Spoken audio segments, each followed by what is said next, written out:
Hey, I'm almost out of here, and time to bring Neil in from north of the border. Good morning. Yeah. What's up? How you doing? Oh, it's Wednesday. It's Woodbine Day. Ah. I hear that echo in the back. What the hell is that? I don't know. Anyway, I had my chat with Joe yesterday for about a half an hour. What a great guy, man. Didn't I tell you we've been released from death row? Greg's here today. Well, good for him. Anyway, I talked with Joe a little bit yesterday, too. Yeah. Yep. It's gonna Great be. guy. Yep. Radio guy. Radio guy. Sales-oriented. Right. Not interested in any charity cases in the building? Nope. Oh. Yeah.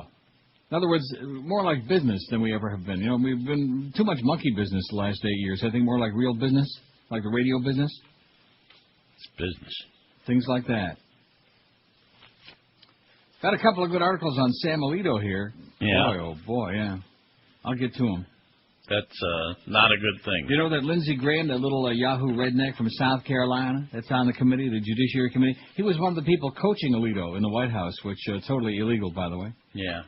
And then he's going to vote on his nomination. That is illegal. Yeah. Yeah, there's a whole bunch of hanky-panky behind there, but the bottom line is, if people want to waste their time watching the exercise, go ahead. But it's the fix is already in. And the Democrats are, bada-beep, bada-boop, and a lot of them are asking the tough questions like always, and then when push comes to shove, and he'll get those 20 or 22 votes against, and he'll get confirmed, and there goes, Roe v. Wade, and there goes a lot of your freedoms right down the toilet.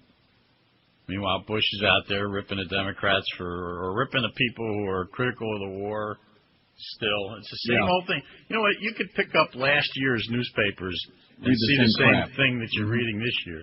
That's correct. And that's because the media goes along with it.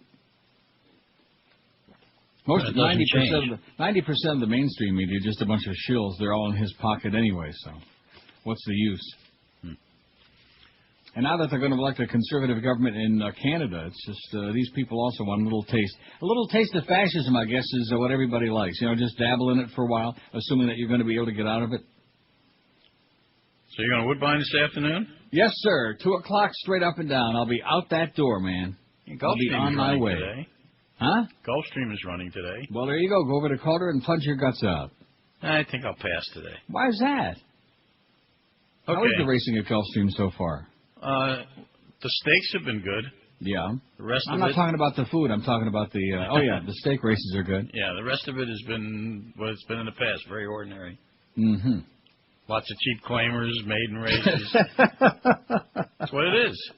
When did you... I think you and Gulfstream had a falling out about the same time as... you and him. I got to tell you something. They just have not staged great racing over the last 3 or 4. Not like they used to. Or great concerts either, Well, they're out of the concert business. When the hell are we going to bring back Johnny Maestro on the Brooklyn Bridge one last time? No, there's no concerts that I know of this year. Yeah. Well, they probably don't have anywhere to hold them now. Well, they got plenty of space. Do they? Yeah. I mean, they're going to build a whole I think I actually will go over there one day. I want to see. Well, once they get the slots, of course, most of my slotting will be at Pompano Park, but I think one of those days I have to get over. The slot emporium will be spectacular. Well, there you go. It will. Although you say it'll be spectacular, but I mean they're limited to, isn't it 1,500? Yeah, but I mean the facility is going to be beautiful. Right. And they're going to have, big... And by the way, 1,500, don't let anybody think that's a really small number. I mean, it's not what they would have liked, but 1,500 machines, man, that's... Because Woodbine's got 1,700, and it's pretty big. It's heavy duty. Yeah. I mean, at no point do you ever go in there and see... Although I will say this, 2 weeks ago today, the Wednesday between, right after Christmas and Boxing Day here, that whole week between Christmas and New Year's, and if I would have realized, I would never have gone there. Man, you could barely get a machine of any kind there. That place was just jam-packed that week because most people, take that whole week off. And so that place was just hopping. How'd you like to have in a tax-free account somewhere in Jerusalem the revenue that they took in on that one day? Wow. Unbelievable. Just cranking it out. I would like to have a tax-free account anyway. Yeah, like Ted Arison. Oh, let's not get back on that again. No. Don't want to do that. That's enough of that. I still say, man, they talk about all this corruption going on. For crying out loud, can you imagine the amount of money that's been smeared in the legislature and elsewhere to keep gambling out of Florida? And I'm not just talking about the slots. I'm talking about over the years. How about the times it's been on the ballot? How about the money that's been spent unsuccessfully to bring gambling in. Yeah. I'll bet you it's more. Maybe up front. Lots of money. Lots more up front, but not behind the scenes. Lots of money has been squandered not behind on the that. scenes, man. They're getting smeared really good. Now, what's that guy that's still fighting? The one guy that we found out was a total phony up in Orlando, fighting against the slots, and now he wants to put it on the ballot again. This guy's on the payroll with the Indians. I can tell you that there are people in business in Nevada who have been spending a lot of money in this state trying to get gambling here. Ain't going to happen. Well, let me ask you this question. You're saying it ain't going to happen. Once the Indians get Class 3, and I can't see any way they can keep that out, what's to prevent somebody else from doing it? Because they won't pass a law for it. Based on what? They can put in slots, but I'm talking about, full casinos with blackjack and roulette and dice. I think it's about time somebody made the fat-ass governor an offer he can't refuse, Cut the crap already. Can you imagine? I don't care what anybody says. I think that's a good idea. And you know what? I've got a suggestion. Yeah. Yeah. We take him out to, like the ranch. Yeah. Put something in his drink. And let him wake up in a bloody bed. Oh, that's bad. That's bad. And it's on my time now, too. That's really bad. Well, it seemed to work. You know what I mean? With a hooker like that senator from Nevada. That's exactly what I'm talking about. Not our upstanding, righteous governor with his very functional family there. Let me tell you, the Corleone family. Yeah. My offer to you is this, Senator. Nothing. Yeah. He even talks like Jeb. Who's that? The Corleone family. Go back to the days of Rasputin. Yeah, he was a good old boy. Yeah. Oh, well. Until he got in bed with that hooker. Well, nobody knew who she was. She was like an illegal alien, stuff like that. Maybe we could get the governor's son, the one that's like always having hanky-panky problems, booze and broads and all that stuff. Yeah, that family is a little dysfunctional. Somewhat. Isn't it good that we got a good religious, righteous family up there with their Christian jails and Christian education and Christian corruption? It's great. Yeah. Wife is smuggling. Yeah, that's right. Everybody in the family is dysfunctional. At any rate, don't lose too much at Calder today. No, I don't think I'm going after today. Come on, you got to feed the breed, man. You're a horse owner and lover. You got to go out there and feed the breed. They got a need. You sure are convincing. Oh, yeah. Well, misery loves company. I'm going to go out there and probably lose my ass. I had such a good day on Saturday, and that's not going to happen again. Yeah, I had a good day Sunday. I'd like to keep it for a few days. And then on Monday, I got off for Martin Luther King Day on Monday. I'm taking that day off. Are you working Monday or not? No, I'm going to take off President's Day. That's good. We want to balance it out. We don't want to be like during all those holidays. Yeah, it was suggested to me that it would be a good idea if I did that since other guys are taking off. They're actually taking a look at things like that here. Yeah, wasn't that amazing? When's the last time that somebody came to you and said, we have these 2 days on a company deal here. You can take either one off. Which one do you want? I mean, well, when did that ever happen before? I mean, what is it now? Just a matter of like 2 weeks or a week and a half, something like that. We got a new GM, and all of a sudden the whole agenda has changed. The whole approach, like a real, like people count, Well, it does seem to be some attention to detail. Yeah, attention to people as opposed to just the people in a certain. I'm going to tell you something. You should see the way that sales department is a buzz. Oh, I would imagine. I mean, the last couple of years, you walk over there and you could drop a bomb and you might wake a couple of people up. Yeah. Now, line to the Godfather, how's Paulie? Oh, Paulie, won't see him no more. Yeah. Well, that's the same with several of those people in sales right now. Well, they are hustling. Won't see them no more. They'll be out the door. Yeah, I noticed the last 2 days the log is just jam-packed with real spots. What's that all about? Not only that. I do my NCAA basketball preview show with all those coaches every year. Yeah. The sales manager actually asked me for background information on it. He spoke to you? Yeah. Well, they used to just sell one thing at a time.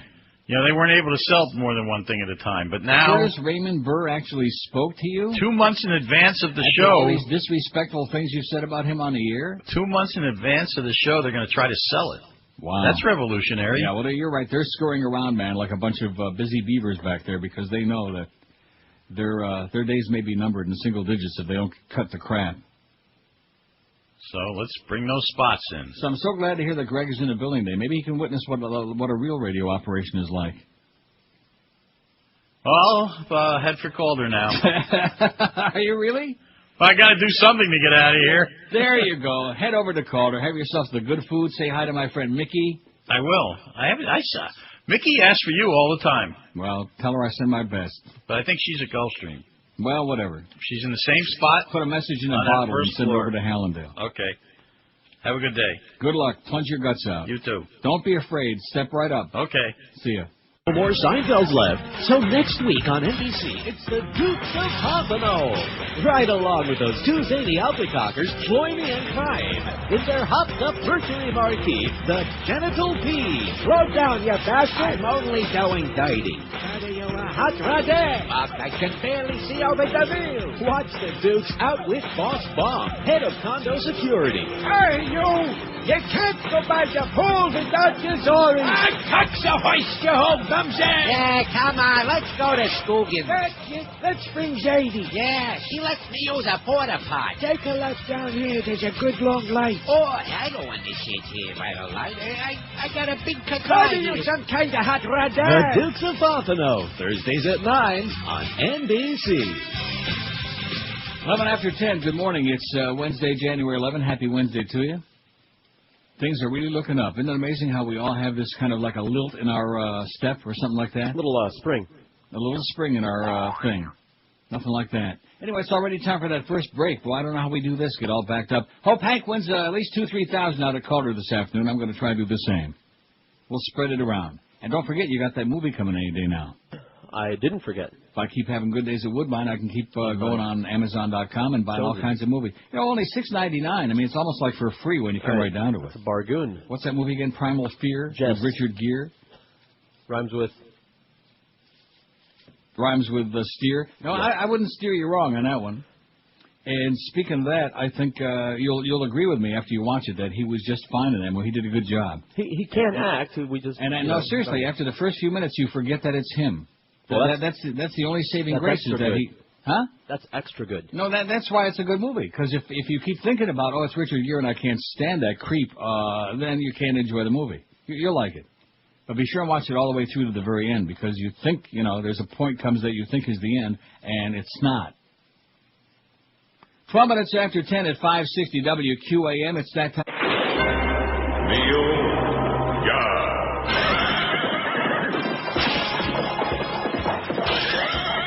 They rode from Bareback Mountain to Cowpoke Jackson Chat.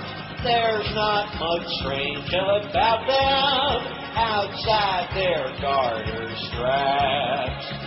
Way back then in the Christian West, rednecks were gay as today, with man's legs wrapped around them, a squealing cowboy bride. Woo-hoo! The bullets fly from the guns they shoot with double-fisted fun. There's been other gay cowboys too. John Wayne was Marion. His name was Marion. They rode from Bareback Mountain to pretty cowboy guys. Unsaddled they come mountain with some help from Astroline.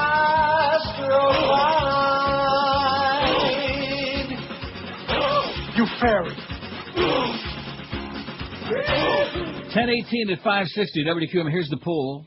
See, I'm kind of like confused. I got myself all backed into this because we're so far ahead on the polls now. Right. Usually I give the result of the one the day before, and we got the new one on there, but we already did the one the day before. Oh, man. And I thought this was the one for tomorrow. Oh, no. The one for tomorrow is going to be on there about 11:30. You're going to like the one for tomorrow. Have you looked at it yet? No. You can click on where it says history there. And don't change it, please. No, I don't even want to risk it. Oh, okay. I'll wait. You'll like it. I like this one. I thought this was good. We had a lot of fun with it, too, for about the first 20 minutes. It was all right. What do you miss most about your childhood? We got about 1,600 votes. Having no worries, 376. And, of course, most of these are for people that had good childhoods, or at least decent ones, or something good to remember. The other one we'll be doing on Friday. People that had crappy childhoods and hated it like poison. Having no worries, 376. Summer vacation, 161. No bills to pay, 146. What did I tell you, Josh? I told you that moved up there nicely. Almost got a number 2 on it.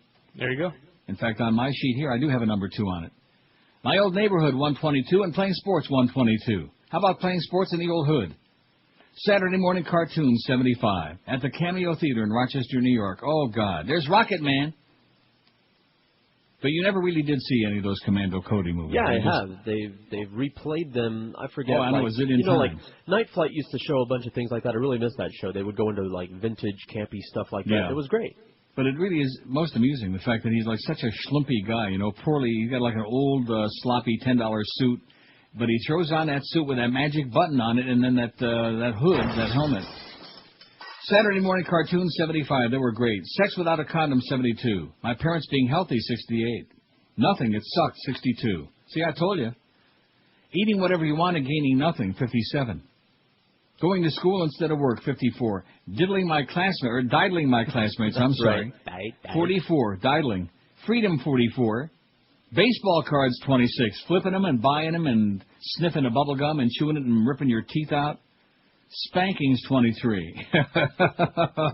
They enjoyed it. Little did their parents know. They were just, that's probably why a lot of you people were nasty and doing all kinds of crappy stuff when you were kids, just hoping you'd get spanked. You really all of these things. Loved it. Return soda bottles for money, 18. No deposit, no return. Does it still say that on some stuff? I guess it does. Yeah, but that's the opposite. You don't see bottles much anymore except for beer. Well, what about Coke? You can still buy Coke in bottles. Yeah, they still have them, but that's what Noel Bush said. It's rarer anymore. Pinball machine, 17. Comic book, 16. Believing in Santa Claus, 14. Oh, that was so much fun, I guess. Halloween trick-and-treating, 13. Spring break, 12. See, the Santa Claus thing, your parents lied to you about that because they were taught by their parents to lie about it, just like the God stuff and the Tooth Fairy stuff and all of these things. Spring break, 12. And those are the people who remember the real good spring break. Free speech, 9. Oh, how we loved that. Hebrew school, 8. Oi! Amusement parks, 5. Marching bands, 5. Recess, 5. Now, let's see. Recess, we said, was when you go out and play in the schoolyard and stuff like that. Right. That's what you said. That is recess. And I guess that was. Believing in God, 4. Bubblegum, 4. Throwing snowballs, 2. And my allowance, solamente 2. A lot of cheapskate parents out there, because nowadays you think that these punks... How much do kids get allowance now, would you think? Like teenagers, how much allowance do they get? $20 a week. $20 an hour? Yeah. Now that's, of course, they're doing chores for that. They are? Well, mine are. Now, how much does Sabrina get for allowance? $20 a week. $20 a week, and coming from a desperado like you, that's pretty good. Big bucks. That is big bucks. I got 2 articles on Alito and this whole dog and pony show that's going on. I'm just, the Spirit of Christ compels me to read these before we do anything else. Although we will take the one caller because I know it's going to be real brief. QAM, hello. Neil. Yes, sir. Speaking of Ed Norton movies, you ever seen Fight Club? I wouldn't watch that. I saw like about 2 minutes of it about 10 times. Oh, it's such a great film, man. Well, what's the purpose of it? You mean Brad Pitt and Fight Club? Well, it's got the same payoff like that movie you're talking about with Gear towards the end. No.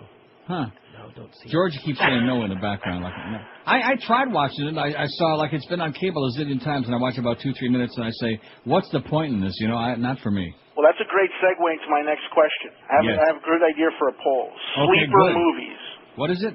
Sleeper movies. Movies that, you never think about seeing. You somehow end up seeing the flick, and it's amazing. Yeah, network sleep right away. Like the movie Crash I just saw recently. Everyone supposed to see that, so I got to go see it. Oh, everybody said it was good. Yeah. I had no interest in seeing that movie. All of a sudden, I watched it because I was bored one day, and it blew me away. It was amazing. Rave reviews for that movie. I think we've done ones like that, but let's do it again. Sleeper movies. There you go. And I'll put Crash right at the head of the list. Keep up the good work, Neil. Thanks, always. Pally. We'll do it. Okay, now that we got like a real management, Let me put you at ease about Fight Club, which I really wanted to like that movie. Yes. And I was liking it up to a point. It's all a hallucination. Oh, you just spoiled it. Yeah. For everybody. For everybody. Don't see it. Well, I'm going to tell bother. you the ending of Primal Fear now so that you wouldn't... No, I can't do that. I wouldn't do that to you. Thank you. No, and I hate that. That pisses you off. It's like so. In other words, it's like Once Upon a Time in America. Although in that one, at least you're left to speculate whether it was like an opium trip that Robert De Niro was having, or whether all that stuff really happened. Since movies are fiction anyway, why say that it was all a dream or a hallucination or whatever it was? Yeah. Hey, Noodles. And there's James Wood. You want a Pachentukas? See, if he was really Jewish, why did he say that so badly? A Pachentukas? Gee. I don't know. Maybe he's just a bad actor. What do I mean, maybe? Alito and his coaches. This is in the Village Voice. For a Supreme Court nominee, the hearings are an inside game. In the first hours of Sam Alito's Senate confirmation hearings on Monday, Judiciary Committee member Lindsey Graham, the Republican senator from South Carolina, may very well have irreparably compromised himself. Maybe this is why, if I can interject, Russ Feingold kept asking Alito yesterday about, did he get coached by anybody in the White House? Did they tell him what to say? You know, that must be what he was referring to. Mm-hmm. At the hearing, Graham told Alito, nominee for the U.S. Supreme Court, that he'd already decided in Alito's favor. I don't know what kind of vote you're going to get, but you'll make it through. It's possible you could talk me out of voting for you, but I doubt it, so I won't even try to challenge you along those lines. That certainly ought to be the case. Graham is one of a group of Republicans who've been coaching Alito behind the scenes. The Wall Street Journal's Washington Wire reported before the hearings began, last Thursday, Senator Lindsey Graham of South Carolina, one of the gang of 14 who sits on judiciary, joined a so-called moot court session at the White House. The coaching session for Alito has raised a few eyebrows. Coaching a judicial nominee behind the scenes is not the proper role for a Judiciary Committee member who must subsequently sit in judgment on that nominee, writes Think Progress, a project of the American Progress Action Fund. It could be a violation of the ethical duties of a senator. Writing about the Alito situation, Think Progress writes Senate Rule 37 in the Senate Ethics Manual. The rule says, no member, officer, or employee shall engage in any outside business or professional activity or employment for compensation which is inconsistent or in conflict with the conscientious performance of official duties.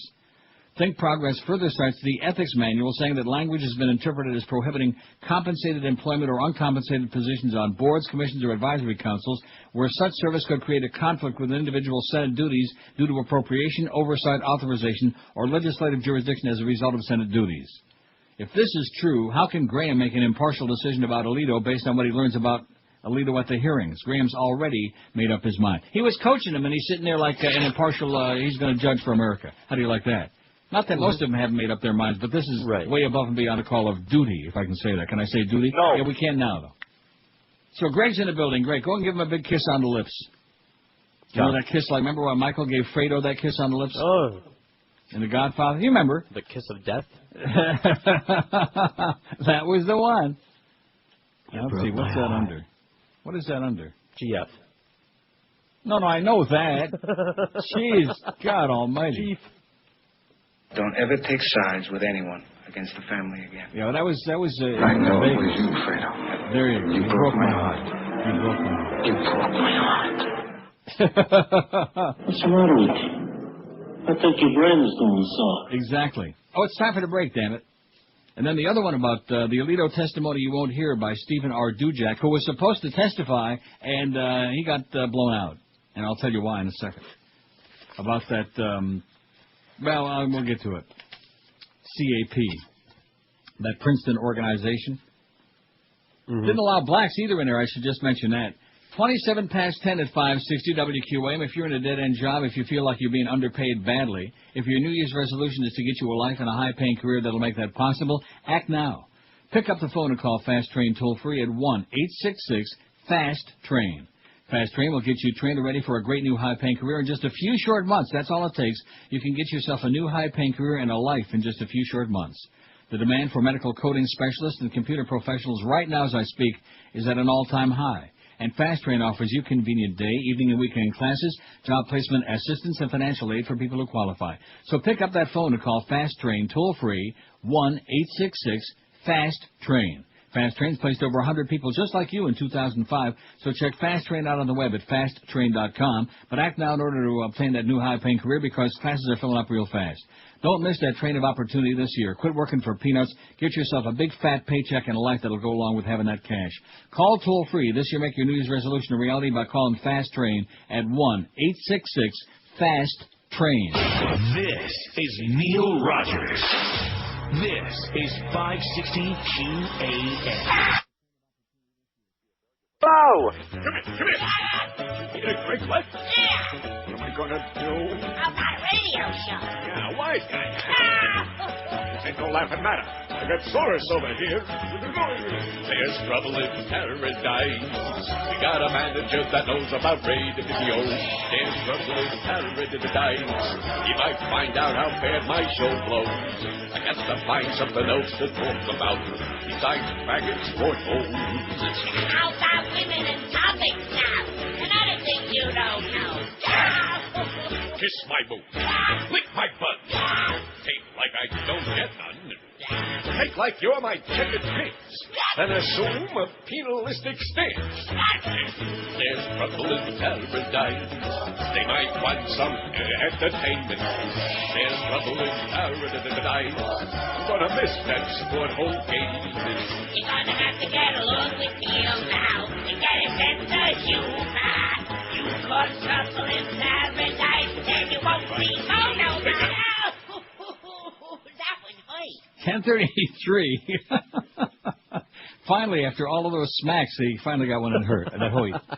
27 before 11. Speaking of the Molemeister, he'll be along at 2 this afternoon. Don't you fret about that. He'll be here whether you like it or not. 4 o'clock, it's the Mad Dog for 3 solid hours of Mad Dog Mania. 7 o'clock, Hurricane Hotline at Bernie Kosar Steakhouse. The Beast at Bernie's at 9 tonight. Be sure and watch what he's eating, okay? In fact, he better bring his sack with him at Bernie's. And Eddie K at 10 o'clock tonight. Anyway, Stephen R. Dujak graduated from Princeton and covered CAP for the university's alumni magazine from 76 to 86. He writes, in 21st century Washington, fame doesn't last for 15 minutes anymore. It lasts for a single news cycle. There's the big press release. The next morning, the major newspapers spell your name right, but by noon, the Drudge Report runs a shotgun blast of half-truths and innuendos, and by evening, pundits are sifting through your entrails on CNN and Fox. Can citizen participation in government survive the advent of the Internet search engine? Late last Thursday, Patrick Leahy, the ranking Democrat on Senate Judiciary Committee, issued a list of witnesses to testify with the Democrats on Sam Alito's nomination to the Supreme Court. I was on that list, a mere writer with a bachelor's degree among all the distinguished household names. But by the end of the day, Friday, I wasn't on the list anymore. I had been scheduled to testify as an expert on an organization called Concerned Alumni of Princeton. In 1985, on an application for a promotion in the Reagan Justice Department, Alito had touted his membership in CAP, which had opposed coeducation at Princeton and asked for strict quotas limiting the numbers of women and minorities at the university. Alito's membership in the group could shed light on his respect for civil rights. So how to put what happened to me? I felt like Joey on Friends when he finally went to roll on the soap opera. He could walk proudly, head held high among his more accomplished peers, but then his soap opera character fell down an elevator shaft, written out of the show because the scriptwriter was annoyed at something Joey said in another context. In my case, it was an LA Times op-ed article I wrote. In Animals Suffer a Perpetual Holocaust, 2003, I defended PETA, People for the Ethical Treatment of Animals, for using a quote of my grandfather's. Unlike me, my grandfather was a famous man, Isaac Bashevis Singer, who had escaped anti-Semitism in Europe in 1935 and won the Nobel Prize for Literature in 1978. My grandfather, a principled vegetarian, famously wrote, in relation to animals, all people are Nazis. For them, it's an eternal Treblinka. 3 years ago, PETA built a campaign around that quote, but critics charged that the words were not really Isaac's, only those of one of his characters. My op-ed article affirmed that from my personal knowledge, Isaac felt that way, that the cattle car reality of factory farming compared to the Holocaust, and I agreed with him. In the era of the search engine, no good or bad deed goes unpunished. Then again, perhaps I should take pride in being ridiculed by U.S. Senator John Cornyn, Republican of Texas. It seems like a little bit of desperation to call a witness whose only apparent expertise is comparing meat eaters to those who stood by during the Holocaust, a Cornyn spokesman said. The Washington Times led with a freelance reporter who compared the Holocaust to eating meat. A right-wing blog gloated, latest Democratic charge, Alito's a carnivore. I haven't found an account from the right that I mentioned Isaac or his quote. As it turned out, hundreds of decent, honorable Holocaust victims and their families were deeply disturbed by the original essay, and I've apologized publicly for it, an apology I reiterate here. Sometimes using an extreme example to make a point is a bad idea. Sometimes a quote really doesn't belong in a new context. Too bad my latest attackers don't get it. Bill Bradley, Princeton, class of 65, future Democratic senator, quit CAP in disgust within a year after it was founded in 72. Bill Frist, class of 74, future Republican Senate Majority Leader, publicly censured the organization. But CAP survived to become more anti-woman and anti-minority. In 1984, a year before Alito proudly proclaimed his membership, Caps magazine had published details of an underage female student's sex life and named her, allegedly by mistake. A few issues before that, in a piece about blacks and Latinos, the magazine editorialized, people nowadays just don't seem to know their place. In response to questions about Cap, Alito has proclaimed his fealty to American principles of equality, but when he had a chance to make a real statement, back when Cap was spreading its poison, he boasted of being a member. That's the story that should have gotten its 15 minutes this week, but you won't hear about it from me. How do you like that? So here's a guy that was supposed to testify, but you won't hear about it from him. God forbid. So we know what this, in spite of all his protestations and this whiny piece of right-wing turd that's sitting there right now, we know what he is. He's just another good card-carrying Nazi. A Reagan Nazi, a Bush Nazi, that's all he is. So all the naive folks out there who think, oh, he's okay. Like they take a poll before the hearings even started. They take a poll on CNN and Gallup. Oh, well, 52% of Americans think that he should be confirmed. Based on what?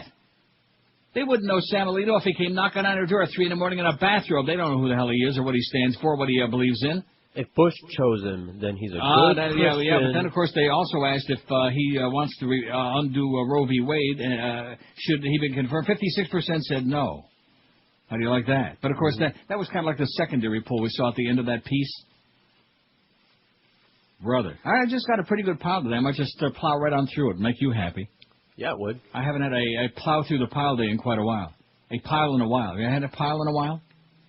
Just this morning. I'm talking about piles. Oh, no, not those kind. I see. I think at 11 o'clock I'll change the poll to the one for tomorrow. Oh, when the hell did I start this? Why? Why did I do this? Because, I mean, if it's confusing to me, well, what the hell difference does it make? The audience doesn't give a crap. They don't care whether it's the one for today. I mean, does it have like a label on it? Don't label me. Don't label me. Don't you love that line? I do.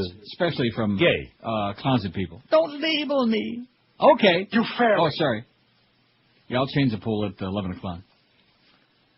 Okay, here's what we got. 1,642 votes on this now. What do you miss most about your childhood? How about cotton candy? Well, it's too late to add any more on because I'm getting rid of this. How about cotton? How about the, well, we already said amusement parks, but is that like include the fair? Right, the going fried to the fair. dough, elephant ears, cotton candy, all that? Yeah.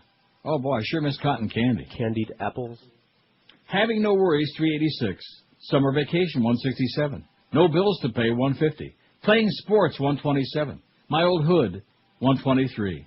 Saturday morning cartoons, 78. Sex without a condom, 74. My parents being healthy, 70. Nothing, it sucked, 69. Eating whatever you want and gaining no weight, 59. Going to school instead of work, 56. Diddling my classmates. And, oh, look at that. Eric finally changed the spelling just before we take this off. Well, diddling was doing pretty well. You can imagine how well diddling's going to do. Diddling my classmates, 46. Freedom. You ever diddle your classmates? No. Freedom, 45. Baseball cards, 26. Spankings, 23. I sure would like to have diddled a lot of my classmates, but oh well.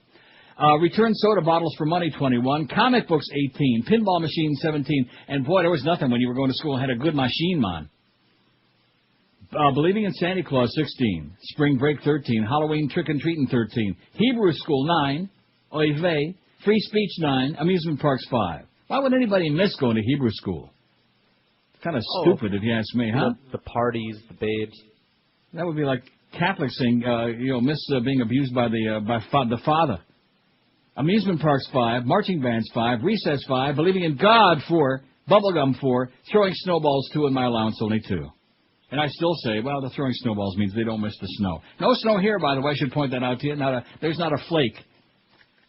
There's many flakes downtown, especially on Young Street. Spare some change, mister, but other than that, there ain't no flakes. No snow. In fact, it's going to be 45 today. There is no such thing as global warming. Just keep that in mind. That's why it's going to be 45 degrees in Toronto today, on the 11th of January. That kind of shocking? Not that I'm complaining, you understand, but it's a little bit strange. When it gets to be like 147 in Miami, then you'll start, maybe some of you will start coming around. Gee, there's something a little strange going on over here. You know? Of course, by that time, probably all of Florida will be underwater anyhow. Right. But don't worry about those polar ice caps melting. It's just, it'll just be water. 142. We'll just all drink a lot more. That's all. Just drink a lot more water. Water's supposed to be really good for us, right? Sure, drinking some now. Resolve yourself to a better night's sleep in 2006 by making that one easy call that I've been telling you about for years, 1-800-MATTRESS. I've been calling these folks for a long time, and you ought to be doing the same. Nothing's got a bigger impact on the way you feel every day and your productivity than getting a good, sound night's sleep. And you can get one as soon as tonight on a great new mattress from Dial a Mattress if you make that call right now, 1-800-MATTRESS. If your mattress is more than 10 years old or it's sagging or lumpy or bumpy or just worn out from all that activity on it, it's time for a new one. Choose from the complete line of all the top names like Sealy, Inserta, Simmons, King Coil, Stearns & Foster Hewitt, and even Tempur-Pedic. Dial Mattress takes same-day orders all day long, from Kendall to Stewart, from Palm Beach to Fort Myers, and like they've been doing for years and years. They make a delivery offer to you that's unmatchable. You pick the date and 2-hour delivery window when you want your mattress delivered, when it's convenient for you, and they show up 99.7% of the time on time. I've been using them, like I said, for years, and most of the QAmers are doing the same, and you ought to be too. Start the new year off with a great new mattress from Dial Mattress. Don't put off getting a better night's sleep one more minute. Pick up that phone right now. They'll be knocking on your door even by the end of the day if you like.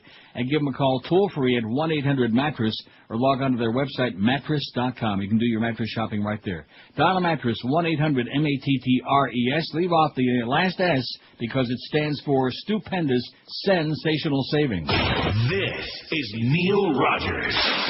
This is 560 QAM. Oh, that a consultant? Tight little island full of gay romance. They wear gay sandals and they wear tight pants. Sun-drenched top to bottom every day. Blessed with the miracle of being gay. The very best of faggots in the USA. Giving big, big pleasure in a big, big way. The very best of faggots in the USA. Giving big, big pleasure in a big, big way. Oh! Join the big swish to Chesterfield Queen, new choice of the fags of America. 1047. I wonder what Sam Alito would think about that, huh? Well, I'll ask anyway, I just got some important stuff here today, and there might actually be 20 or 30 people out there with an IQ larger than their thumbnail who might care about these things. NSA whistleblower alleges illegal spying. Oh, my God. How do you like that? Oh, no. Russell Tice, a longtime insider at the National Security Agency, is now a whistleblower the agency would like to keep quiet. For 20 years, Tice worked in the shadows as he helped the U.S. spy on other people's conversations around the world. I specialized in what's called special access programs, Tice said of his job. We called them Black World programs and operations. But now, Tice tells ABC News that some of those secret Black World operations run by the NSA were operated in ways that he believes violated the law. He's prepared to tell Congress all he knows about the alleged wrongdoing in these programs run by the Defense Department and the National Security Agency, the post-9/11 efforts to go after terrorists, at least allegedly. The mentality was, we need to get these guys. We're going to do whatever it takes to get them, he said. Tice says the technology exists to track and sort through every domestic and international phone call as they are switched through such centers, such as one in New York, and to search for keywords or phrases that a terrorist might use. Like, una baba grande. Uh-oh, did I just say that? Uh-oh. If you pick the word jihad out of a conversation, Tice said, the technology exists that you focus in on that conversation and you pull it out of the system for processing. Like cheese, like processed cheese. Mm-hmm. Don't you love when it says on the label, processed cheese product? Food. Which means there ain't no real cheese in it. Processed Like some cheese food. Right, like a bunch of chemicals. That looks and kind of, it's orange and it kind of tastes a little like cheese. Inspired by cheese. Right. According to Tice, intelligence analysts use the information to develop graphs that resemble spider webs linking one suspect's phone number to hundreds or thousands even more. President... Oh, there he goes cracking his knuckles again. I just heard that. Yep. Knuckles Rodriguez. Oh, no. President Bush has admitted that he gave orders that allowed the NSA to eavesdrop on a small number of Americans without the usual requisite warrants. A small number, maybe 20, 30 million. About 30, man. But Tice disagrees. He says the number of Americans subject to eavesdropping by the NSA could be in the millions if the full range of secret NSA programs is used. In the millions. That would mean for most Americans that if they conducted or, placed an overseas communication, more than likely they were sucked into that vacuum, Tice said. So like when I was in Amsterdam and I made a phone call, they might have been eavesdropping. That's why I didn't make too many phone calls from Amsterdam. That's why it's a good thing to have that BlackBerry, even though George doesn't want one. He's got this real crappy phone. Yeah, an ass kick. The same day the New York Times broke the story of the NSA eavesdropping without warrants, Tice surfaced as a whistleblower in the agency. He told ABC News that he was a source for the Times reporters, but Tice maintains that his conscience is clear. As far as I'm concerned, as long as I don't see anything that's classified, I'm not worried, he said. Don't worry, be happy. We need to clean up the Intelligence Committee. We've had abuses. They need to be addressed. The NSA revoked Tice's security clearance in May of last year based on what it called psychological concerns and later dismissed him. Tice calls that bunk and says that's the way the NSA deals with troublemakers and whistleblowers. Today, the NSA said it had no information to provide. Their mum, they ain't saying a word. How do you like that? The same thing with Richard Clark and with Paul O'Neill, with everybody else. Oh, well, O'Neill used classified information in that book. We might have to throw his ass in jail. And all of a sudden, we never heard one more word from him. You notice that? You understand the Gestapo keeps track of everyone. Exactly. All of a sudden, he was mum. And a little more on the NSA. See, this is the problem, is that most of us are so naive. We believe, people are conditioned to believe, what the church tells you is true, and what your parents tell you is true, and what the government would never lie to you. Because after all, we're here to protect you and to take care of you. Right. And to rape you and give all your money to big corporations. That's what we're here for. And to pollute the environment if that's what's good for big business. National Security Agency mounted massive spy op on Baltimore Peace Group document show. Remember that piece in Fahrenheit 9/11? Mm-hmm. Those cookie-eating old cockers out there in San Diego? Oh, yeah. Commie terrorist, anarchist, 9/11. The National Security Agency has been spying on a Baltimore anti-war group, according to documents released during litigation, going so far as to document the inflating of protesters' balloons and intended to deploy units trained to detect weapons of mass destruction, Raw Story has learned. According to the documents, the Pledge of Resistance Baltimore, a Quaker-linked peace group, and we know about how dangerous those Quakers are, especially when they're feeling their oaths, has been monitored by the NSA, working with the Baltimore Intelligence Unit of the Baltimore City Police Department. You ever eat Quaker's oats? Oh. Yeah, sure. Really? Well, we've all been kids. It's kind of like mushy, It sure is. Real mushy. Kind of had a lot of raisins. Like gruel. I think it's cruel to feed kids gruel, don't you? Butter and brown sugar. What is it? Butter and brown sugar. Was that what you put in Quaker Oats? Yeah, to make it edible. Oh, good. Well, you don't have to worry about eating it for long because you'll be dead pretty soon anyway if you keep doing that.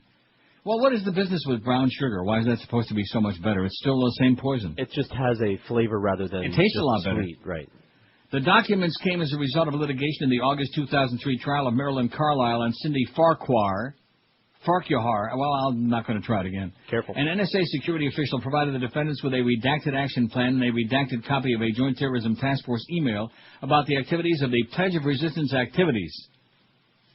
The NSA, established in 1952 by President Truman, is the largest and most secret of U.S. intelligence agencies. Headquartered between Baltimore and Washington, D.C., the agency's got two principal functions: to protect U.S. government communications and to intercept foreign transmissions. However, the NSA's United States Signals Intelligence Directive 18 strictly prohibits the interception or collection of information about U.S. persons, entities, corporations, or organizations without explicit written permission from the Attorney General. The revelation that a Baltimore peace group was spied upon comes in the wake of news reports the agency's also been eavesdropping on the U.S. The agency did not return a request for comment. The Baltimore Pledge of Resistance is part of the National Iraq Pledge of Resistance, which works with the Baltimore Emergency Response Network and American Friends Service Committee, part of a national group committed to nonviolent civil resistance to stop the war in Iraq. The pledge lobbies Maryland Congress members via letters, phone calls, faxes, emails, and face-to-face meetings. Members of the group are periodically arrested for peaceable protests. Documents turned over by the NSA indicate that the group was closely monitored. In one instance, the agency filed reports approximately every 15 minutes from 9:30 a.m. to 3:18 p.m. on the day of a demonstration at the National Vigilance Airplane Memorial on the NSA campus in Maryland. According to an NSA email dated July 4, 2004, how patriotic, the agency collected license numbers and descriptions and the number of people in each car and filed a report about them gathering in a church parking lot for the demonstration. NSA agents also logged their travel to the demonstration, including stopping at a gas station along the way. A canine dog unit was used to search a minivan when it was stopped on the way to the demonstration. Of course, nothing was found. Maybe a little dog food. Maybe some doggy treats. Hope it wasn't that diamond dog food. Oh, jeez. NSA officials even reported on the balloons being inflated for the demonstration and the content of their signs. How do you like that? They're blowing up balloons. God only knows they might explode, and these might be weapons of ass destruction. You ever stick a balloon in your ass? Just this morning. Well, think about it.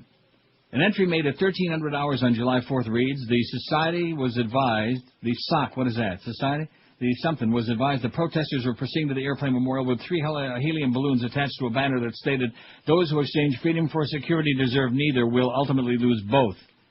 On the day of the demonstration, 3 protesters were cited for disturbances on government property and released. A federal judge eventually dismissed the case before trial. 2 of those demonstrators, Max Obuszewski and Ellen Barfield, are still scheduled for trial in Baltimore Federal Court January 25. The defendants have filed a motion for discovery and included a letter from the NSA acknowledging spying on the pledge. The prosecutors refused to release this information as part of discovery. The defendants plan to argue that information is necessary for the defense. The NSA confirmed, because of a Freedom of Information request I filed, that indeed it has files on peace and justice groups, Abazuski said. However, the agency is refusing to release the information unless I pay $1,915. What just might be in those files? How do you like that? Mm-hmm. Extensive plans are described for the last day of October 4th, 2004 demonstration. The letter shows the NSA plan to have their weapons of mass destruction rapid response team on site, an officer with a shotgun, an increase in number of officers, mobile units monitoring the highway and parking lot, roving patrols on bicycles in various areas, 4 canine handlers, agents to provide counter-surveillance, aerial observations by the Anne Arundel, Maryland Police and Photography Video Surveillance Unit of the activities. Shocking, appalling, and unnecessary is how the chair of the D.C. chapter of the National Lawyers Guild Demonstration Support Committee, Mark Goldstone, describes the NSA actions. Goldstone, who often represents activists who engage in nonviolent civil disobedience, is not counsel in this litigation. This surveillance is completely unrelated to even an expansive definition of national security. How do you like that? And it goes on, and on, and on. The beat goes on, baby. This is just exactly how the Gestapo worked and how they're working right now. They're opening up your mail. They're listening to your phone calls. They're monitoring your balloon blowing and probably other kinds as well. My name to Rice Marshal Gary. Yeah, exactly. So congratulations, all you Bush lovers out there, man. You really, monitor a Commie Pinko for Christ. Open a Commie Pinko's mail for Jesus. Oh, guess what was on? Speaking of that, last night you'll never guess what movie was on. Speaking of Jesus, The Passion of the. Oh yeah, the Christ. Ask me how many seconds did I watch. How many seconds did you watch? 2. That was only Really? a flip in the channel. Oh, you're slow in your old age. They had some real faggy-looking guy in there. 10:57 at 560 WQAM. Drive Concepts, the best carpet cleaning company in the universe, wants to make your life easier for a long time. During the month of January, Drive Concepts encourages everybody to take advantage of their outstanding maintenance contract. Drive Concepts maintenance contract offers you savings and real peace of mind. Enjoy the benefits of their planned carpet dry cleaning service. Not only will you save 50% off the regular prices from Dry Concepts, but you'll also enjoy the added benefit of knowing that Dry Concepts will be there when you need them. Dry Concepts is dedicated to the clean carpet approach instead of the common clean, dirty carpet approach. Don't be fooled by those $19.95 scam specials that leave your carpet soaked for days without treating the real problems and just making a mess in your home. You made a big investment in those carpets, your upholstery and drapery. Let Dry Concepts protect that investment for a long time. Dry Concepts' professional staff is fully certified. Their service and standard unmatched. That's why I've used them for over 20 years in my homes. So take the worry out of having your home sanitized all year long with Dry Concepts' maintenance program. Call them today, toll-free in Dade, Broward, and the Palm Beaches. No scams, no rip-offs, just a written guaranteed price up front and a stupendous job every time. 1-800-248-5071. That's 1-800-248-5071, or on the wicked web, log on to dryconcepts.com. This is Neil Rogers. This is 560 QAM. This is the Neil Rogers Show. This is your brain. Any questions? Don't miss this season's newest holiday special. Oy vey, Charlie Brown. It's not pronounced Chanukah. What kind of crazy pitchfork is that? That's not a pitchfork, you putz, Charlie Brown. That's a menorah. Oy vey. You'll love all the Peanuts characters in this soon-to-be Jewish holiday classic. Linus, can I play with your dreidel? Only if I can have a bite of your kishka. I just don't understand all of this talk about Chanukah. Oy vey, Charlie Brown. It's not pronounced Chanukah, it's Hanukkah. Sponsored in part by Goldberg's Baked Goods. No, actually, it's Hanukkah. How do you like that? Okay. It's 11:01 at 560 WQAM. Happy Wednesday to you. Okay, here's the final tally on that poll, which was really good yesterday, but it kind of lost its flavor like your chewing gum on the bedpost overnight. 1,665 votes. What do you miss most about your childhood? Now, did you also stick chewing gum like on the back, on the headboard of the bed, on the back of it? No, I would spit it out. Oh. Well, sometimes I thought I was sticking chewing gum, but it's not. No, Having no worries, 389. Well, sometimes a little of that consistency, a little kind of chewy. Sure. Bogey. Having no worries, 389. Summer vacation, 168. No bills to pay, 150. Playing sports, 128. Being like a little jock. My old hood, 125. Sex without a condom. I wonder if Sam Alito had an old hood. Or a new one. That he wore. Sex without a condom, 78. Saturday morning cartoon, 78. My parents being healthy, 72, before they became ailing and infirm and a real pain in the ass, and maybe even died of it.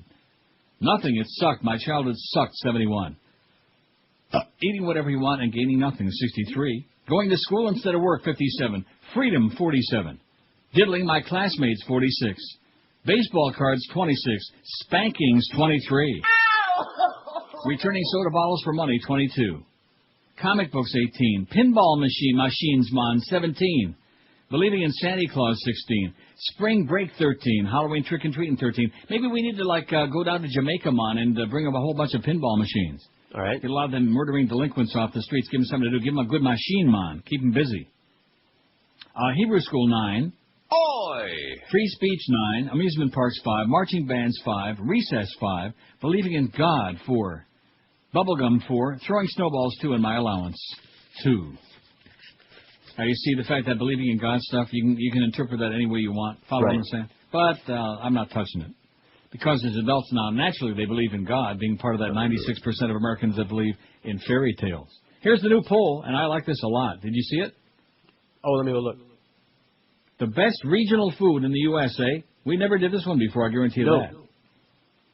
Louisiana Cajun. Oh, that must be a sympathy vote for New Orleans, you think?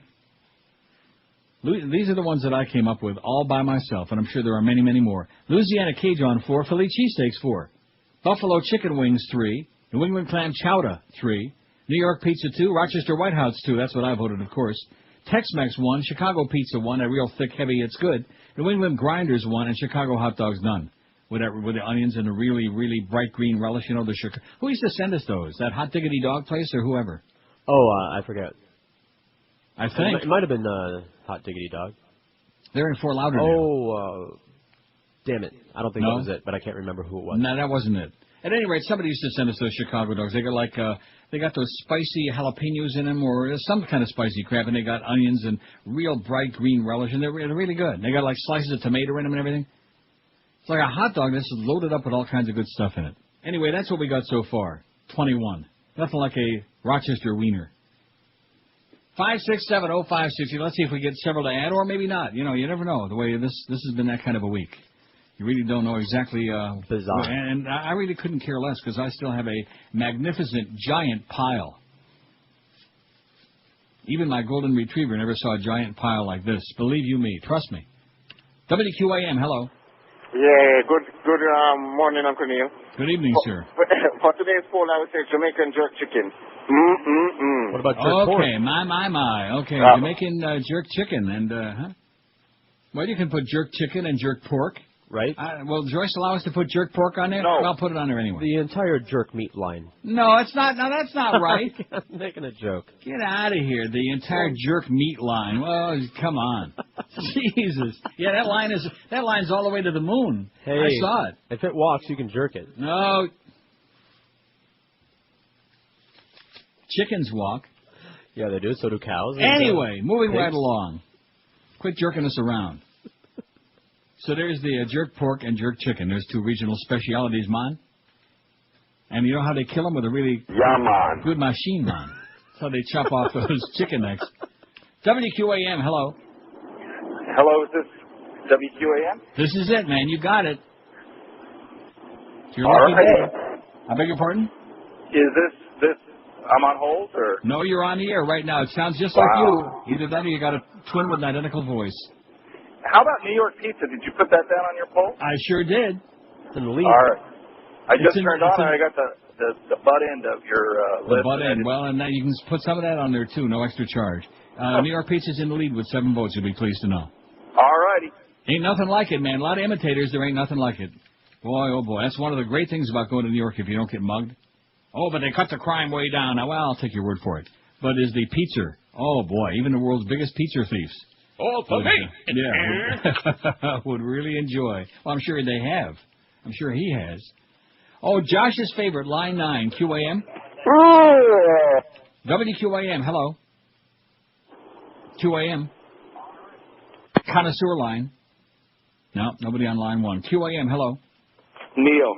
Yes, sir. I got the winner. Maryland Blue Crabs. Maryland Blue Crabs. They got this stuff you can buy at the drugstore to get rid of them, too. Right, Quell shampoo. Right, Quell. Okay, thanks. Maryland Blue Crabs. Quell. You ever have crab cakes? Crab cakes are okay. Yeah, they're okay.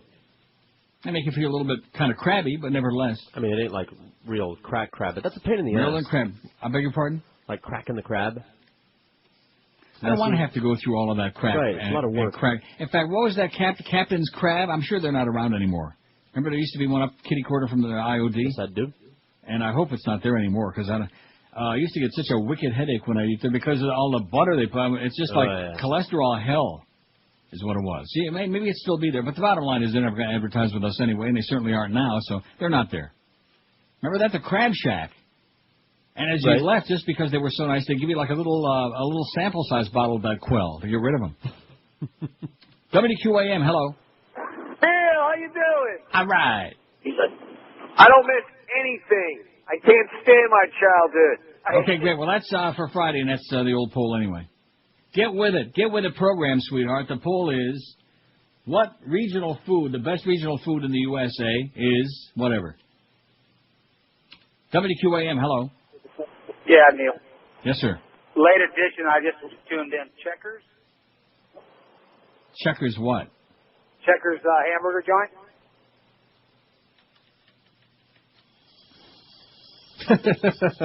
The less said, the better. You know what I mean? Yeah. WQAM, hello. Hey, you know one you've missed? You mentioned Tex-Mex, but aside from that, everybody has taken the name, but very few people make real fajitas made with real skirts. You know what I'm saying? Served up with all the cazaray, the guacamole, and the this and that. But fajitas. Yeah, but you see, regional food, fajitas are what? Isn't that Texas? They're originally from South Texas. Yeah. Why wouldn't it be Tex-Mex? Why wouldn't it? Because Tex-Mex implies all that cheese and crap all over everything. You know? No, Tex-Mex implies any Mexican food in Texas. But thank you so much. Well, I'm glad he got your appetite whetted anyway. But he's wrong. What are we eating today, Josh? How about some Tex-Mex? Sounds good. We'll get a Mexican bowl from Power Smoothie.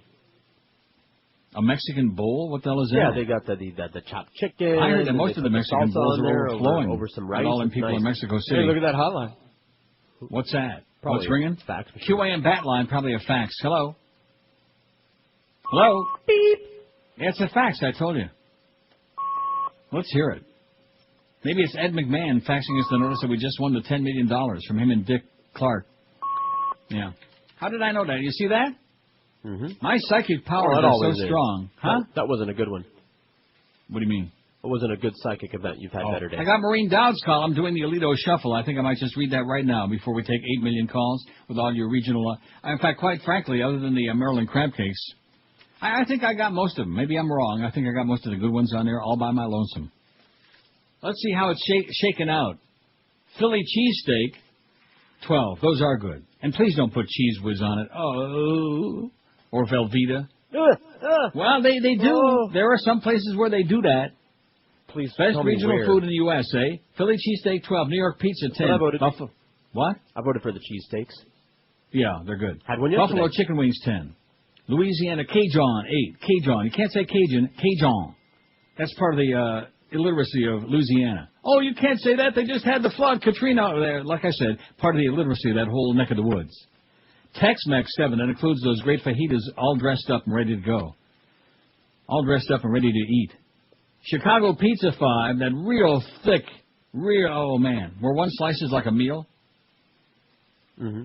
You've had that. Yeah, did you go with us, or were you already out of Chicago that time off that trip? I was already exiled. Too bad. Yeah. Man, that was really great. Too bad you missed it. Thanks, Mike. New England Clam Chowder 5, Maryland Blue...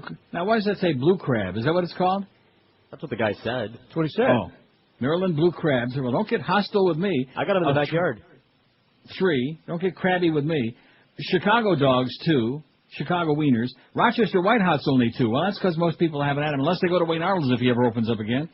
Jerk Chicken, 1, and Jerk Pork, 0. The big O for the old jerk pork. This is Neil Rogers. Oh, this is 560 QAM. The following may not be suitable for children. Celebrities Gone Wild. It's the hot new video series that shows real celebrities getting into real trouble. Celebrities Gone Wild. Your all-time favorite stars are hitting all-time lows. See Hollywood madman Tom Sizemore get busy on Hollywood Madam Heidi Fleiss. It's a hit. Celebrities Gone Wild also features clips from L.A. Lakers superstar Kobe Bryant. How you doing, baby? How about a little room service? You know what I'm saying? Celebrities Gone Wild is jam-packed with famous people who are famous for their infamous behavior. There's Diana Ross, Nick Nolte, Bobby Brown, Michael Jackson, Robert Downey Jr., and the list goes on. Plus, Robert Blake gets drenched in ice-cold water for a super sleazy wet prison jumpsuit contest. Where it takes Sam to win. Order Celebrities Gone Wild in the next 10 minutes, and we'll include this free Arnold Schwarzenegger video called Celebrities Gone Crazy. I want to be governor of California. Celebrities Gone Wild and Celebrities Gone Crazy. Order now before all these stars are in jail, rehab, or the governor's mansion. Don't give us no lip, Arnold. By the way, he didn't have a motorcycle license. He was driving that thing illegally with his kid. Did you know that? I did not know it was illegal. Well, there you go. He didn't have no license to be driving no motorcycle, which you need to serve one in California. But don't confuse the governor. How would he know that? Just like in Florida. Being the illegal alien that he is. Southern Fried Chicken. There's a good one. Boy, that's going to get a lot of votes. Southern Fried Chicken. Do it. Oh, man. There's some folks out there who love their chicken. Here's one from a good old John up there in Columbia, South Carolina. Oh, John. Get a life. Carolina barbecue. He's even got the recipe for it. Ketchup base in Northwest Carolina, vinegar base in the East, and mustard in the South. Right. The North Carolina kind I like the best. Now, I see. With ketchup base, he says? Ketchup. Not ketchup. Ketchup. It's good stuff. Little kitty cat in there. Maybe he throws a couple of Kit Kat bars in, too. Carolina barbecue. You getting these, Josh? These are very important now. They're already on there. For our scientific poll, Maine lobster. Oh, yeah. Served Thermidor style like at the Emerald Coast. With the most. Maine lobster. And here's one from Tim, who went to great lengths. We got his shoe size. This is almost like the email I got from Joe Bell. We got every phone number. We got his shoe size. And I wonder what that is. He says, Cincinnati chili, says Tim. I didn't even know there was such a thing as Cincinnati chili. Did you? No, I didn't. Of course, I try to avoid Cincinnati at all costs when you come right down to it. That's an evil, awful place. Believe me when I tell you. Or go there and don't believe me. Don't take my word for it. Maureen Dowd writes in the New York Times today, doing the Alito shuffle. She says, you've got to like a man who knows how to juggle. Samuel Alito picked up the skill on a summer vacation a decade ago, and his juggling talent was on full display yesterday as he tried to balance the old Sam, who was eager to impress Reagan revolutionaries with his zeal, with the new Sam, who's eager to impress a bipartisan Senate panel with his open-mindedness. It was a tale of two Sams. Is he the old Sam who devised ways to upend Roe v. Wade and crimp abortion rights? Or the new Sam who has great respect for precedent and an open mind about abortion cases? Is he the old Sam who plotted ways to tip the balance of power to the executive branch? Or the new Sam who states that no person in this country is above the law, and that includes the president? Is he the old Sam who said Robert Bork was one of the most outstanding nominees of the century and a man of unequaled ability? Or the new Sam who shrugged off that statement as the dutiful support of one Reagan appointee for another? Is he the old Sam who cited membership in a Princeton alumni club that resisted the admission of women and minorities when he was seeking a promotion in the very white Reagan old boys club? Or the new Sam who has no specific recollection of that organization, unless, of course, he innocently joined it to support ROTC on campus, and who says he's been shaped partly by his hopes for a 17-year-old daughter, Laura, and by his sister's experiences as a trial lawyer in a profession that has been traditionally dominated by men? Is he the old Sam who thoughtlessly blew off a pledge to recuse himself from cases involving Vanguard, where he has a six-figure mutual fund? Or the new Sam who admits that the problem was not a computer glitch, as he had suggested, and humbly says, if I had to do it over again, there are things I would have done differently? The judge didn't deign to say what he thought of illegal wiretaps, which you'd think would be an easy one. About the judge's memory lapses, Senator Lindsey Graham, a Republican, drolly noted, and I hope you'll understand if any of us come up before a court and we can't remember Abramoff, you'll tend to believe us. Some of his answers, Senator Joe Biden complained to Chris Matthews, did not ring a chord of sincerity. The National Review website says the voluble Biden got in 3,673 words and held Judge Alito to only 1,013. You don't have to know the difference between horizontal and vertical stare decisis or between emanations and penumbras to see that the man who could take Sandra Day O'Connor's seat and yank back women's rights was, in a word, shifty. Or in three words, shifty, sapless, and sighing. Not sighing as much as Wolf Blitzkrieg in that video, but nevertheless. To offset his reputation on women's rights, he even played the henpecked husband. When Republican senators used the expression, when did you stop beating your wife, about Democratic questions, Judge Alito posted, I wasn't asked whether she had stopped beating me.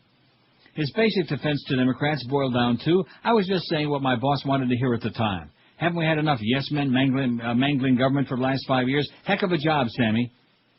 I understand why the president's drawn to the judge. Mr. Alito is dubbed Scalito. A conservative senator, John Cornyn, accidentally blurted out the nickname because he's so much like Antonin Scalia, and W loves Nino. Judge Alito has supported imperial powers for the presidency, not strong checks and balances. He approved the strip search of a 10-year-old girl, but that's not probing too deeply in what the executive branch is doing. That W's philosophy, to a preemptive right to secretly do everything from war to torture to snooping. Like the president, the judge loves baseball. Mr. Alito once vacationed at a fantasy baseball camp, wearing the red and white Phillies uniform. W has spent 5 years in fantasy land on Iraq, on occasion donning military costumes. His fingers in his ears, W didn't want to hear that we had too few troops in Iraq, ignoring advice from Viceroy Paul Bremer and General Eric Shinseki, or that the troops didn't have enough armor. But the president continues to fling blame outward. In a speech yesterday before the Veterans of Foreign Wars, he warned the Democrats that they should take care not to bring comfort to our adversaries. Judge Alito was evasive, disingenuous, and deferential. He fits the Bush era like a baseball glove. How do you like that? Even Norma Kent would be proud of that. That old jockstrap-wearing queen. Let's see. Here's one that says, Cuban. Pan con bistec coño. Bread with steak, or a steak sandwich is what they're trying to I say. see. Do we want to put, like, Hollywood. South, like Florida Cuban, since it's regional, do we want to put, like, South Florida Cuban or something like that? How about mid-Florida Cuban? I mean, Cuban cuisine is good enough for me. Okay. Isn't that good enough? Sure. Medianoches and all that other, those mushy beans. Right. Oh, I'm sorry. Why do you do that? Because you get upset about it every time I do it. It's like falling off a cliff, man. It's easy. Bigoted hatred of the Cuban people. No, it's because you just get all bent. It's like Miguel, you know. All you got to do is say Fidel and right away, just goes off the deep end. By the way, I was asked yesterday, I don't want to spill the beans about, because it was a private and confidential conversation with Joe, to spill the mushy beans. Here you go with the beans again. But about the Best of Neil thing. Now, we're going to be getting some updates on if that's going to happen and how it's coming and what's going on, or is that just going to, or is Miguel going to spend most of his time reminding me that I can listen to Howard Stern on Sirius? I think. Which you'll notice, by the way, in the last about 30 hours now. Oh, yeah. About 30, man. We've stopped hearing all about that. Huh. And we won't be hearing about it. Yeah, but what if he says caca? Oh, wait, it doesn't matter anymore. Already did it. Best regional food in the USA, 132 votes already. Holy moly. I told you this is a good poll, didn't I? What are we doing with these good polls this week? I don't know. Shouldn't waste so many of them in the same week. Now, did you come up with this one, not Sean? I came up with this one, mister. Now, wait a minute. Let me take a look. Maybe I'm wrong. Let me take a look at his pool pile. Maybe I stole it, because you know me. I don't want to, take credit. Let's see. He's got... no, this is mine. It's all mine. Well, that's a very good choice. Well, didn't I tell you? Did I warn you we had a good one today for a change? Now, what do they have in the Northwest that's particular, like Seattle? I've never been there. Coffee? I have no idea. I've been there. All I remember is coffee. That's what's in Seattle, man. Yeah. Coffee and bookstores. Sorry. Northwestern coffee. Sorry. That would be like cafe con leche, you know. I mean, let's not get too Pacific. Let's not get too Pacific. Maybe somebody knows. Yeah, somebody who maybe is from there. Well, Josh lived there in Seattle for, he's been everywhere. Visited. They got good seafood, but I wouldn't, put like a landmark on anything there. Maybe they got like clams or something. Yeah. Oh, I don't know. Well, we'll find out from somebody. Obviously, you two are hopeless on that. Best regional food in the USA, New York pizza is tied with Philly cheesesteak, 23. There's that New York-Philly rivalry, man. And yeah, the New Yorkers can be pushy and obnoxious, but when it comes to like sporting stuff, the Philly people are just, this grotesque. Just grotesque. Brutal. Outrageous. Although only second to Montreal in North America. Man, the Canadians were playing a crappy game a couple nights ago, whatever the hell it was, and man, that crowd was booing. I kept... Oh, just like the Giant fans. Did you see any of that game, Josh? Yeah. They were booing. I mean, they started out like kind of at a low level, and the booing just kept getting louder and louder, and... Hell, I probably would have booed at that game. Yeah, that was pathetic. Hey, Eli's coming. Oh, sorry. Sorry, Eli. New York Pizza, 26. Philly Cheesesteak, 24. Got a good battle going on there. Buffalo Chicken Wings, 16. Louisiana Cajun, 13. Tex-Mex, 11. Chicago Pizza, 10. New England Clam Chowder, 10. Ooh, boy, a real good clam chowder, real thick. I mean, if you like Manhattan clam chowder better than New England clam chowder, your taste is in your tush. Maryland Blue Crab, although it is good for roids. Maryland Blue Crab, 7. Maine Lobster, 6. Ooh. You know something? I'm not all that big on lobster when you come right down to it. No, I'd rather have shrimp. See 'em? Oh, you rather have what? See 'em. Right. Any day. Maine Lobster, 6. New England Grinder, 6. Now, I bet you a lot of people don't even know what that is. You know what a New England Grinder is?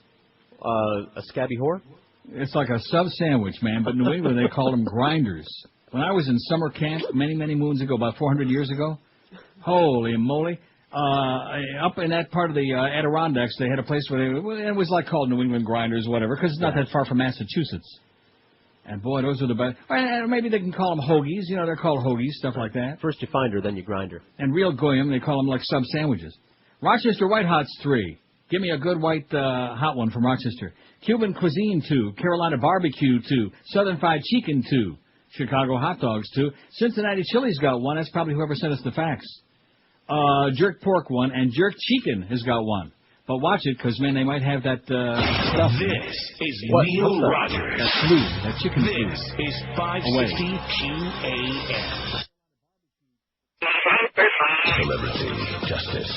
Mr. Tyson, you got into another fight. What's that about? My objective of fighting is to be the ultimate professional. And the objective of being a professional, regardless whatever happens in my life in general, the job has to be done.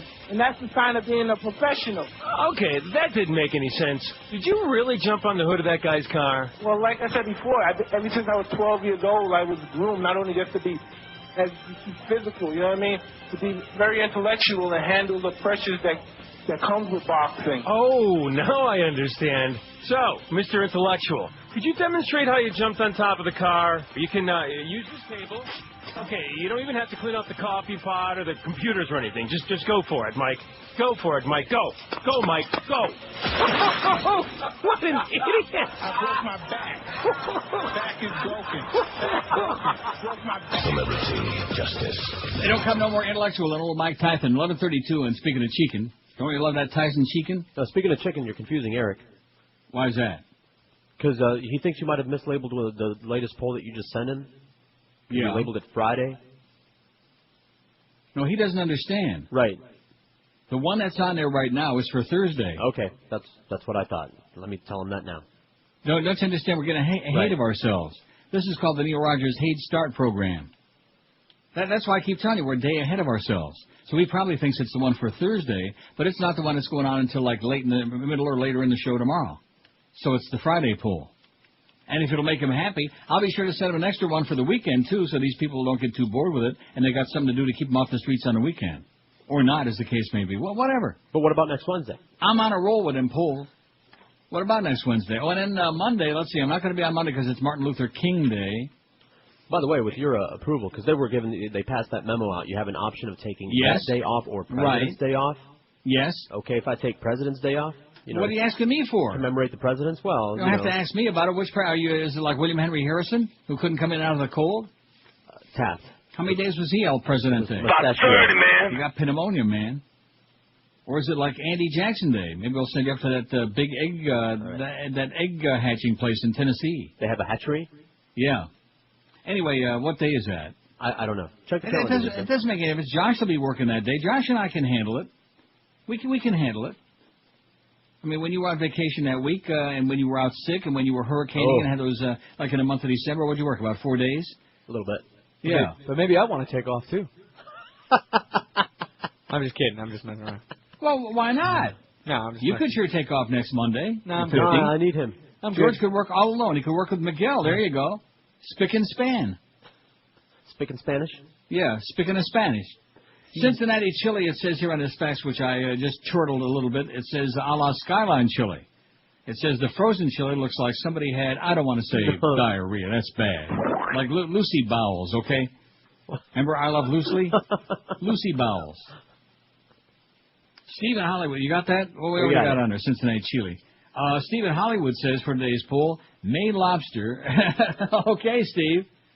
It just happens to be on there. It's got 8 votes. And for yesterday's poll, I miss M.T. Graves and Charlie Baxter and The Dungeon. Oh, that's what he missed about his childhood. Yeah, that was the Creature Features kind of a show on the right, but the daytime version. Yeah, we had the Saturday morning cartoons, but we didn't put on there kiddie shows like Howdy Doody for those old farts. Doody. Of course, I don't miss Howdy's Doody, but nevertheless, and old Buffalo Bob. What is a Buffalo Bob? WQAM, hello. Hey, Neil, good afternoon. Yep. Maybe he was kin to Buffalo Bill. Yes, sir. How you doing? All right. All right, let's try New York City dirty water dogs. Nothing like them. Got it? You want to interpret that for me? I think those are hot dogs that you rinse off on the Johnny Pump. Oh, I see. Okay. WQAM, hello. Hello, Neil. Yes, sir.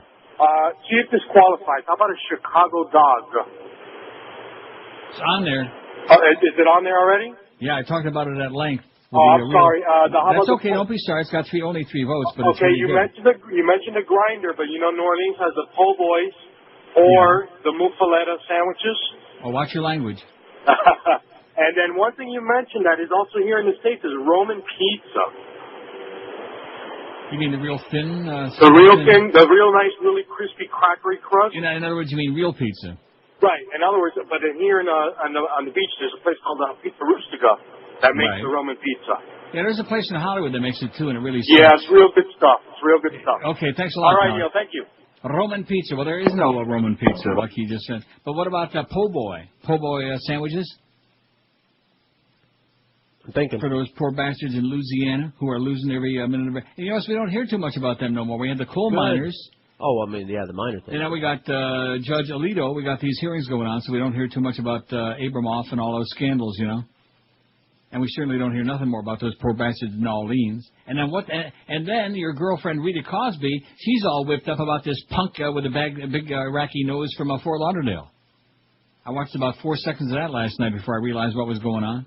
Oh, and he feels so bad because those soldiers over there had to risk their lives, and they could have been doing something important, but they had to risk their lives to get his idiotic ass out of there. And she's making him into like a hero, you know? Irresponsible kid and irresponsible family, if you ask me. Yes. Yeah. With a big... And he could have used all the money they wasted sending him over there and for the hotel and all the bull crapping around to get him a nose job. Oh. What? I'm serious. Would have been a lot of money. And he says, as soon as he stepped out on the street and they saw he was an American, he knew he was in trouble. How the hell they knew he was an American with a schnoz like that? Probably his American flag T-shirt. Oh, is that it? 5670560. Probably had a hurricane outfit on. That'll tip you off every time. Silly people with hurricane outfits. WQAM, hello. Hey, just to clarify, I called about the New York water dogs. Those are hot dogs that you buy off the street vendors. Water dogs? Yeah, the water dog Yeah. is the hot dog that you buy from the street vendors because the water's dirty. Oh, that's right. They're right, exactly. Now I know. Now I'm on to you. Okay, thanks. Well, the other guy was such a jackass and said it like he was... Huh? Sauerkraut. New York water dogs. All right. You want to put those on there? I mean... Yes. Now, what league do they play in? And why is that a New York thing? I thought everybody had those little hot dog wagons. No. New York water dogs. No, because it's not the same hot dogs. Don't you understand? I see. They probably use like Nathan's or Sabret or like real good hot dogs as opposed to like the mystery meat that you'll find in a lot of cities, you know, with those vendors. In addition to which, didn't they kick most of the vendors off the streets in South Florida anyway? I don't know. Because people were thong enjoying girls, it too much? Yeah. Huh? Those thong hot dog vendors, yeah. No, I'm not just talking about the thong ones, the long ones, and the, here's the facts from Will. Boy, we haven't heard from Will in a long time. Looks like everybody's back for the new year. How do you like that? Oh! Which may or may not be good. Anyway, Will says, in addition to gourmet coffee, the Pacific has salmon made many ways, including smoked, king crab, and Dungeness crab. Yeah, but that's not, you know what I mean? Yeah, I know. I have to have like a name, like Pacific something or Northwest something. See, otherwise it's not regional. I mean, you can get king crab and you can go in the dungeon anywhere. I guess salmon is there, so that's where it comes from. Yeah. Salmon stuff. It says, sorry for so many, but I like to eat, says Will. Wisconsin bratwurst. I'll go for that. Boy, do I love my brats. I love the Rochester White Hots and them brats. Oh, damn, I forgot to call Power Smoothie. I've never been in Wisconsin in my life. You ever been there? Not that I recall. Probably through it by bus. Jeffrey Dahmer liked it. He had some fine cuisine. Oh, no, I haven't. Been through it many times, bus trips. Wisconsin bratwurst, let's get that on there. Not like Berlin or like Cologne, but nevertheless. Madison is very nice. Is it really? Well, yes, it's a college town. Right. Also, Texas smoked sausage. Got it. Okay. Mexican chorizo. Oh, I love chorizo, baby. Mm-hmm. I didn't know that was Mexican, though. I thought it was like Spanish. All of the Hispanic cultures have that kind of sausage in them. Chorizo. Yeah, it's good. Don't tell me what it's made from. I don't want to know. It's really good, though. Well, very, very, very rich. Very rich. Don't eat too much of that, man. Your toe will get the size of your head. Yummy, yum, yum. That's the sausage. Cajun andouille. I don't know what that is. Huh? Andouille. That's like ratatouille. Andouille. I don't know what it is. And Chicago Polish kielbasa, they're very good. You'd think that in Buffalo they'd have kielbasa. I never saw it there, though, because they got so many Polacks. I mean, so many fine Polish bowlers. I mean, Chicago Polish kielbasa is good. We got that? We do now. New York, pastrami and corned beef. Delhi. Well, I mean, I don't know. You could put New York on there for just about anything, because New York's probably got the best food of any city in the USA. Certainly the best variety. You don't think? I agree. Yeah. San Francisco or New York Chinatown dim sum. You ever know any some dim Chinese? San Francisco or New York dim sum. Well, I don't know, Will. You got so many choices on here. You put on there whatever you like. Georgia bacon with a bone in it. Oh God! I beg your pardon. There's nothing like that bone-in Georgia, man. In fact, I think that was going on in Aintree. That's in Georgia. Or wasn't the movie anyway? Texas barbecue brisket. A tasket, a tisket. Let's get some of that barbecue brisket. And Texas bluebell ice cream. Boy, Will sure got a thing with that Texas stuff. You got all those on there? I just gave him the facts. He's going to be okay, put on there whatever you want. No pressure. No pressure. Easy does it, whatever you want. Give them 600 choices. Like I said, keep them off the street. It's a good pool. So many good regional specialities, man, in so little time, and so many people dying of diabetes. Best regional food in the U.S., New York pizza 42, Philly cheesesteaks 38, Buffalo chicken wings 18, Chicago pizza 17, New England clam chowder 16. See, you can't put Roman pizza on there because there really isn't any. Right. Not any authentic. New England clam chowder 16, Louisiana Cajun 15. Not Cajun. What's that chef down there, that big fat chef? Paul Prudhomme. He likes that Cajun. Onion. Cuban cuisine 12. Cayenne pepper. Cuisine, I think, would be exaggerating. Uh-huh. Tex-Mex 12. At this point, I want to remind everyone, you've never seen a picture of it? No. I don't. And I only say that for your benefit, and it works every time, man. It's every hatred. time. It wouldn't matter if it was great. Maine lobster 10, Southern fried chicken 9, Maryland blue crab 9, New England grinders 8, Chicago hot dogs 5, Rochester white hots, them Rochester weenies, baby 4, Carolina barbecue 3, Cincinnati chili 2, jerk chicken 2, jerk pork 1, and New York water dogs, who are in the American Hockey League, don't have any yet. This is Neil Rogers. Like the Mississauga Ice Dog. This is 560 QAM. About 30, man. Christian Slater grabbed a woman's hiney, walking down a New York City street. Like an apple, it was round and shiny. Looked like it was good enough to eat. The actor says it's baloney, but the cop said he was drunk. He claims this whole thing is phony. Said he only looked at her junk in the trunk. Did the wacko grab the booty? Or is this woman just nuts? Cops were just doing their duty, 'cause you can't go around squeezing ladies' butts. Do you think Christian Slater grabbed a woman's hiney? Rectum. Walking down a New York City street. Whether they are giant or they're tiny, it's never okay to touch someone's seat. This is not his first transgression. Oftentimes he will get pissed. He has problems with aggression, and now we can add ass touching to the list. Look at the path he has taken, and he's only 35. Look away when cheeks start shaking, or your slow career will take another dive. Do you think Christian Slater grabbed a woman's hiney, walking down a New York City street? Whether they are giant or they're tiny, it's never okay to touch someone's seat. Rectum? Hell, it damn near killed him. Okay, Suzanne's a little bit confused, and I can't read at the bottom because it's fast, it's too dark, but I'm sure it says Jewish married to some Julio or some. Isn't that what that is? Jewish Mexican. Yeah, right. Suzanne, I hate to break the news. She says for the pool, how about Hungarian goulash? Okay. How about spaghetti? You see what I'm saying? No, the poll question isn't today, what's your favorite food? It's regional, especially. So unless you're like, what region will be Hungarian goulash besides Hungary, huh? I mean, when I'm hungry, I do love Hungarian goulash, by the way. It's good stuff. Yeah, it is. Outstanding. But nevertheless, Suzanne, she's confused. She's got some issues.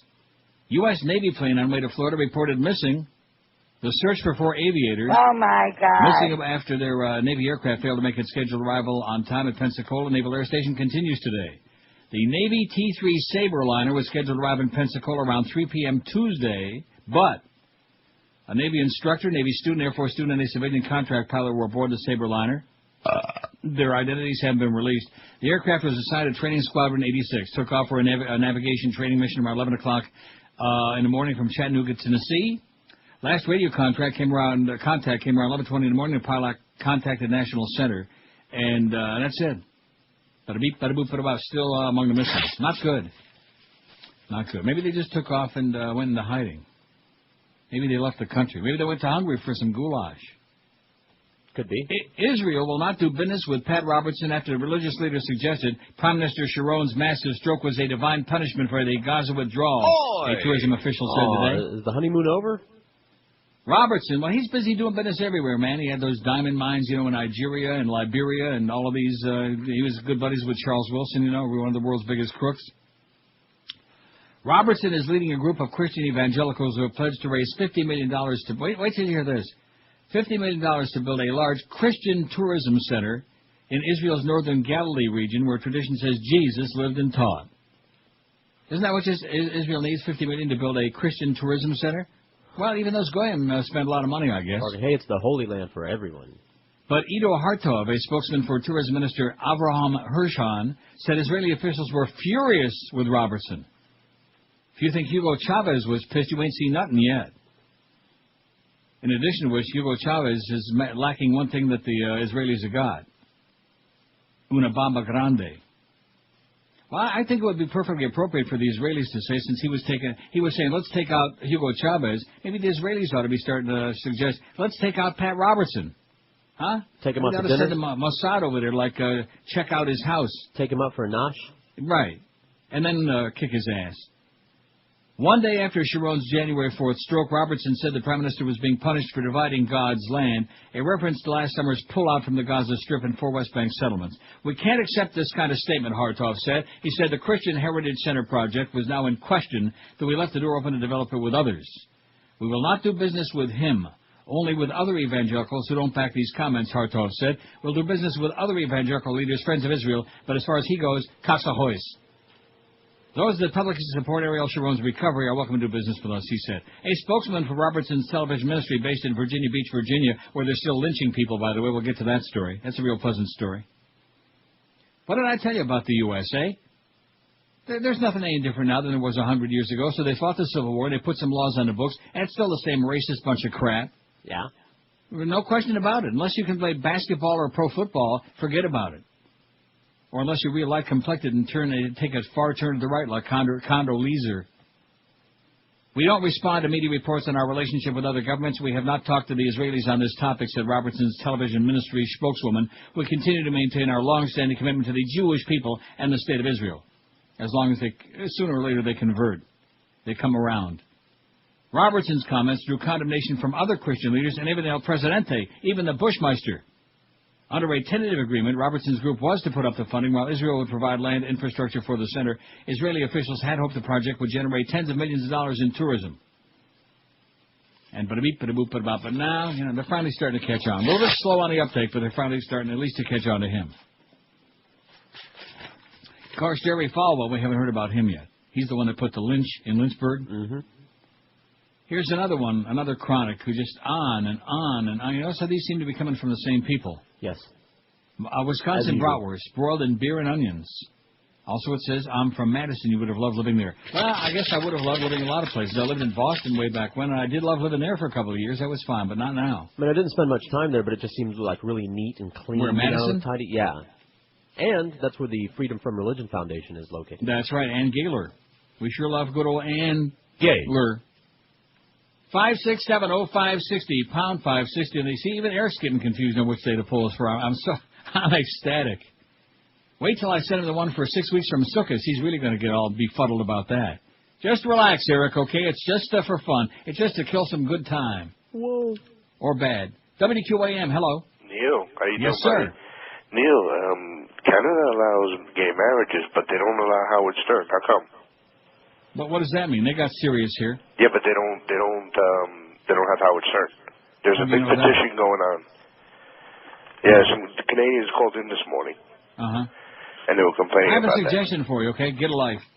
We got bigger fish to fry than worry about Howard Stern up here, eh? Yeah, that's what they're obsessed with.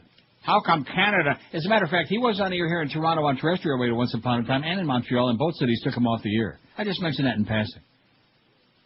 Because if you think the FCC is strict, that's one thing I'm not going to defend about Canada. The CRTC, the Radio and Television Commission, oh, brother. This show would, even as watered down as it is now, we'd be off the air. There's no way, eh? All I have to do is say crap one time. That would be the end of us. They're just, although on, like over the air television, like on CBC, no problem. You regularly hear the F word, and, if it's in a news story or a movie or whatever, no problem at all. But, oh, no crap. Don't say crap, eh? They'll come and get you. There's a guy that definitely has too much time on his hands. He's busy probably doing his Howard Stern blow-up doll right now. I got the Robert Scheer call. I got a lot of stuff here, too. I mean, I know a lot of frantic people want to get in this big pool because this is an eating crowd, man. Most of these people will be dead from diabetes in about a half an hour. But nevertheless, I got a big pile. Just keep me pushing my pile, so to speak. This is Neil Rogers. This is 560 QAM. This is Mark Morgan. It's the 12 to 1 hour on QAM. The F-bomb came out of Cheney's mouth. The F-bomb came out of Cheney's mouth. It is wrong, but he's not backing down. No regrets are coming from his mouth. Festus and his fears must have been hurting. Must have been hurting. Don't ask Dick Cheney about Halliburton. Cause if you do, he'll let a curse word slip. He should know when the ratings are low. Keep it zip. Just keep it zip. You know the paddles must be near to start his heart. Start the CPR, except the mouth-to-mouth part. Cheney's mouth is really getting foul. They love profanity in the White House. Senator Leahy, don't you pick on RVP. He showed us his sweet charm when Dick Cheney dropped the F-bomb. You fairy. 1201 at 560 WQAM. Let's see, here's a fax from a real chronic faxer who says, what about Key West stone crabs and seafood in general? What about general seafood? I say Key West stone crab sounds fine to me. Not that I ever was there or ever had them. You had those? Well, stone crabs, aren't they the same, whether it's here or in the Keys? You're asking me? Well, if that would be the case, then Maryland crab cakes would be the same. I mean, you can get crab cakes just about any... stone crabs, they're all in our waters over here. Right. I can't imagine that the stone crabs around the Keys area are different. Well, how do you know? I don't. Maybe they're... Gay. You ever think about that? Maybe they're extra crabby. There you go. I don't know. Don't put that out. They're just reaching now. They're just desperate. Best regional seafood in the USA. You know, something that some places are famous for, like Philly cheesesteak, New York pizza, New York water dogs, which I learned some of the day. I didn't know they called them water dogs. Did you? No. Well, now we do. Has that got any votes, New York water dogs? It's got, where is it? One. And that's probably the guy that called, one of those two guys that called in. And look at chorizo didn't have any. Boy, chorizo is good stuff. It'll tear your kishkis out. It's very, very... How appropriate to tear your kishkis out. It will. Now, what exactly is chorizo, or don't we want to discuss it? Sausage. Yeah, but what is it made from? It's just a particular recipe, but it's just sausage like, everybody has their own kind of sausage. Very spicy, very Polish tough. have some, the German have some, the really Spanish. Good for your teeth and gums to give them a good workout. That's the little slices of sausage that you find in paella.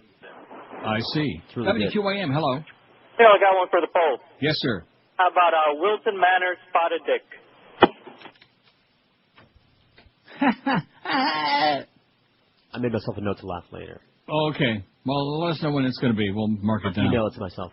5670560, pound 560 in the Verizon Singular Wireless line. And by the way... You fairy. WQAM, hello. Hey, oye, Neil. Yes, sir. Hey, did you get Cuban food, man?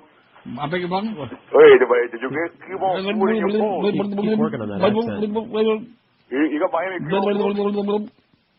WQAM, hello. Neil. Hey, Neil. Speak that language. Yes, sir. Chesapeake and buffalo wings.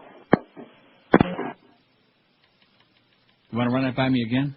Chesapeake and buffalo wings. That's what I heard. Yeah. Okay. I'm going to start going to my pile very soon, very quickly. These people are so desperate. WQAM, hello. WQAM, hello. Not there. QAM, hola. Good morning, Neil. Now we're on a roll. WQAM, hello. Yes, Neil. Are you fortunate to live in America's greatest city for 2 years and you didn't like it? What's that? Boston, the best. Who said I didn't like it? I love Boston. Oh, you love Boston. I said I don't want to live there now. I said I lived there in the early 60s. Why wouldn't you want to live there now? Because I just don't. Oh. What we have in Boston... The weather there is brutal, man. It's just 50 awful. degrees there today, Neil. Let me say...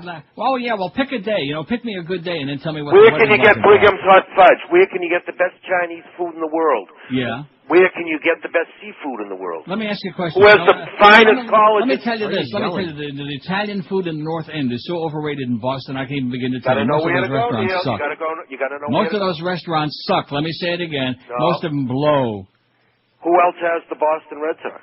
Yeah, exactly. Like I said, I don't want to go there no more. See, one thing about the Boston, I've always said this, we don't have a lot of Boston people in South Florida. Most of the ones that did come to South Florida are obnoxious.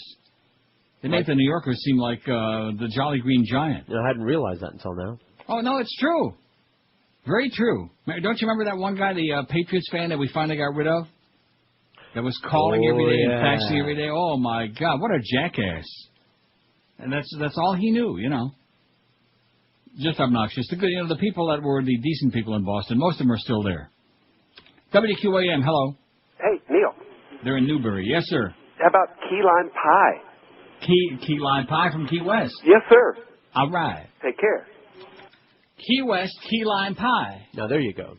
See, now that actually fits in that's a category that fits in the poll. How do you like that? So I know it's a hell of a concept that somebody actually, And I like key lime pie. Well, now listen, what's not to like about key lime pie? Well, now, there might be just some right. people, it's a little tart. Yeah, I can't do it. What happens is a lot of people try to make it and they don't know how to make it. And so it tastes sour. Oh, I know. I've been with some of those people. Right. Oh, you mean the key lime pie? That too. And I'll tell you what else is very, very sweet. And if Josh doesn't like key lime pie, pecan pie. Yeah, you're. I'm getting a headache thinking about it. You gotta have a very small piece of pecan pie because it is so sickeningly sweet and rich, really rich. You can feel your gout. Both of your big toes are the size of like Mount Rushmore when you eat pecan pie. But I like it, especially with a nice dollop of whipped cream on it. Or ice cream. Or ice cream and whipped cream. And a hot fudge. That Wilton Manors hot fudge that the guy was talking about. Robert Scheer writes, betraying the Reagan Revolution. Good old Robert Scheer. See, I feel compelled. The Spirit of Christ compels me to read certain columnists. Oh, what a tangled web these no longer young Republicans weave when they first practice to deceive. The plumb line that runs down through the cesspool of the festering Abramoff delay scandal is the conceit that the scions of the Reagan Revolution, a generation of young Republican activists summoned by God and party, were morally superior creatures who had only pure ideological motives for cutting the country's social safety nets in the name of small government. More than 2 decades before he pleaded guilty to felonies in 2 jurisdictions, Jack Abramoff was the hard-nosed chairman of the College Republicans, and his lieutenants were Harvard graduate Grover Norquist, who rose to political power as president of the American Taxpayers Association, and a young Georgia student named Ralph Reed, who would later become the face of the Christian Coalition. Today, our party readies itself to mount the wave of the future, Abramoff sermonized as a 25-year-old at the Republican National Convention in '84, as reported in Mother Jones magazine. We will ride that wave to glory, or will it send us crashing ashore? If we're the party of tax cuts and not the party of ifs and buts, Rectum, then we're riding our wave. If we try to outspend Big Fat Tip O'Neill or rush to Geneva to cut a deal, we'll crash ashore. Oh, don't you like that? If we try to outspend Big Fat Tip O'Neill or rush to Geneva to cut a deal. He was a poet and didn't even know it. And then did he ever blow it?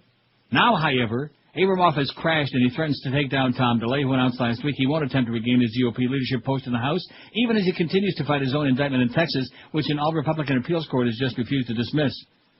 Meanwhile, two others who came up through the ranks of Republican youthful activism, Edwin Buckham and Brent Wilkes, can now be added to the web, growing with each new indictment and investigative news article of DeLay-affiliated lobbyists, politicians, and public officials who employed or benefited from a series of what appear to be front groups, slush funds, and political money laundering operations. Wilkes is up to his eyeballs in the case of disgraced Representative Duke Cunningham, who pleaded guilty in December to accepting $2.4 million in bribes from defense contractors trying to sell stuff to the Pentagon. Wilkes, in turn, was a client of Buckham, a key figure with the center of an influence peddling investigation into his work at the phony front organization, the U.S. Family Network that serviced Abramoff's clients.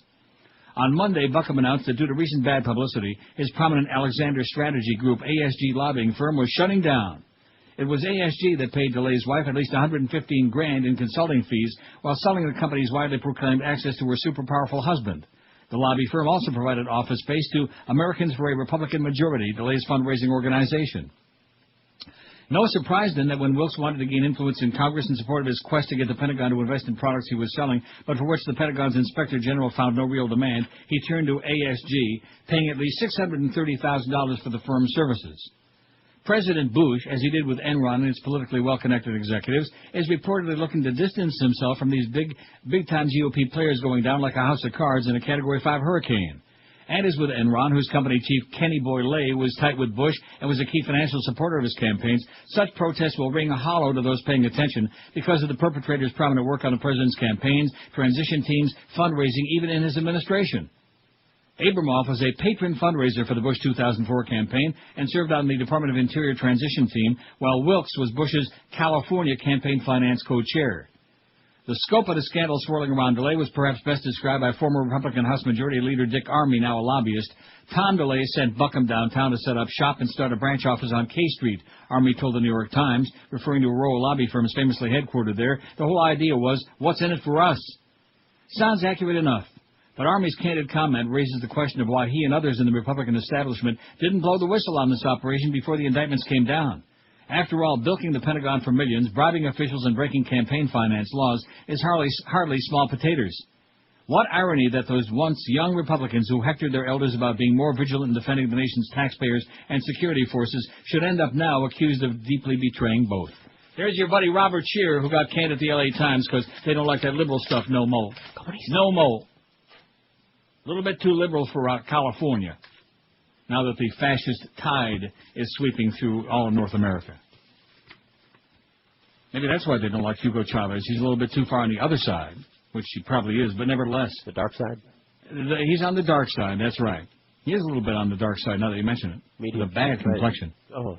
Ever see him and Noriega together? Same guy.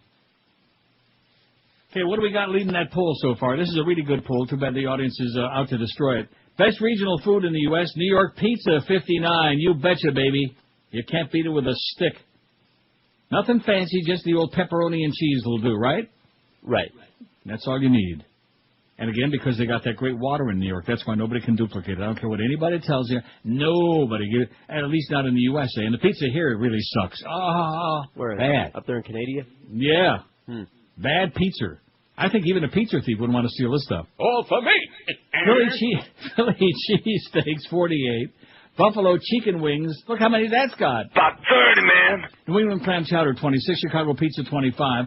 Louisiana Cajuns got 21. Maine lobster, 19. Southern fried chicken, 19. Cuban cuisine, 18. Tex-Mex, 16. Maryland blue crab, 10. New England grinders, 10. Carolina barbecue, 6. Chicago hot dogs, 5. Rochester white hots, 5. Cincinnati chili, 4. Wisconsin brats, 3. Jerk pork, 3. New York water dogs, 2. Jerk chicken, 2. Jerk this. Key West key lime pie, 1. Texas barbecue brisket, 1. Chicago Polish kielbasa, 1. And none yet for Texas bluebell ice cream. I never heard of that. Mexican chorizo or Texas smoked sausage. And even though that guy was a jackass, that Boston guy, we could put Boston Brigham's ice cream. You know it's a brand name? It's not. I don't know. Well, we got that Texas bluebell. That must be a brand, isn't it?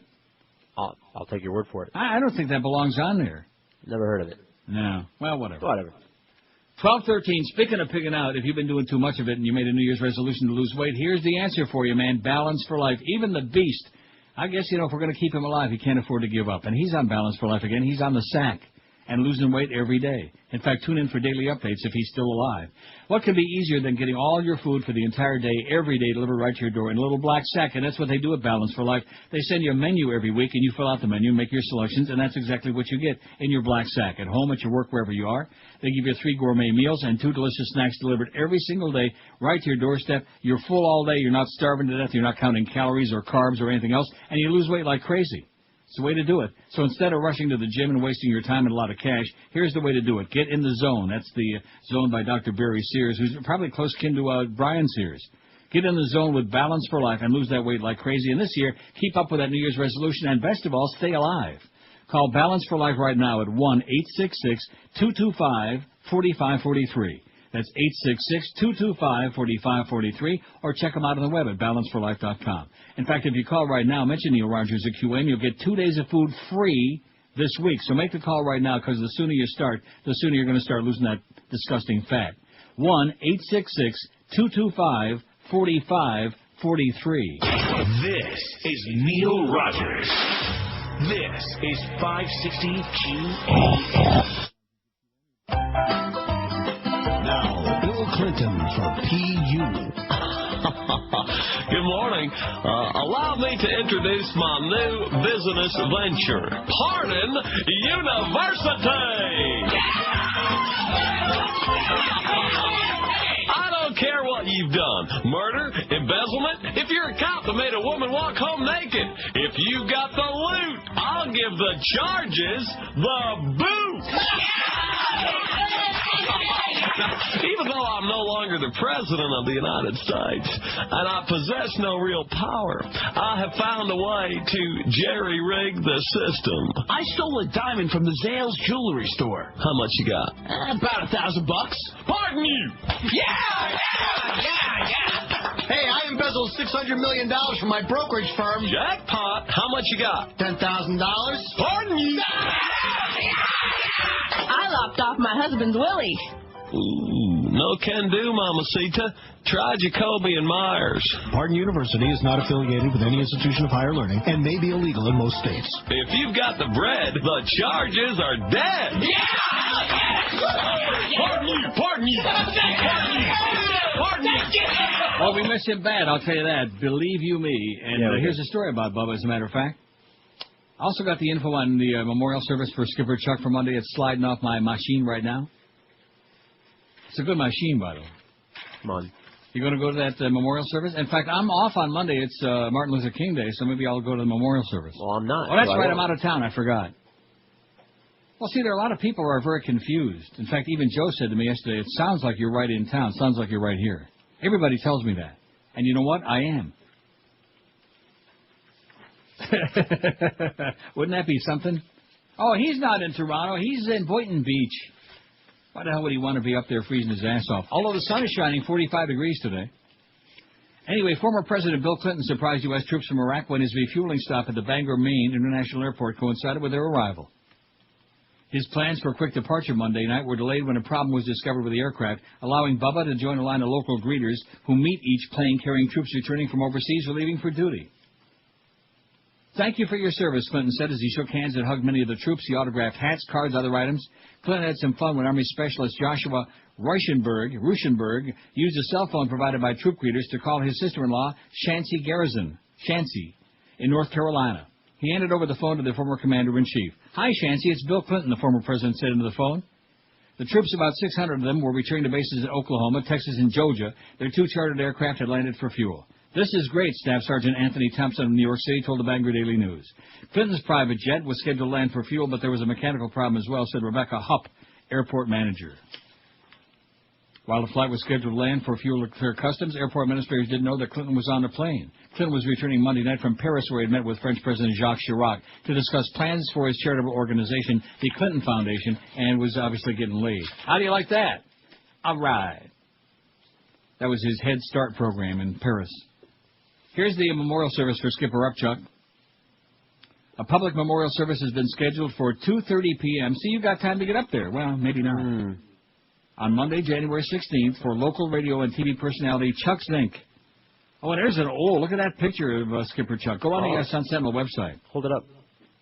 No, seriously, go on there. It's an ancient picture. He's wearing like a sailor's outfit or something like that. Skipper's outfit. Right.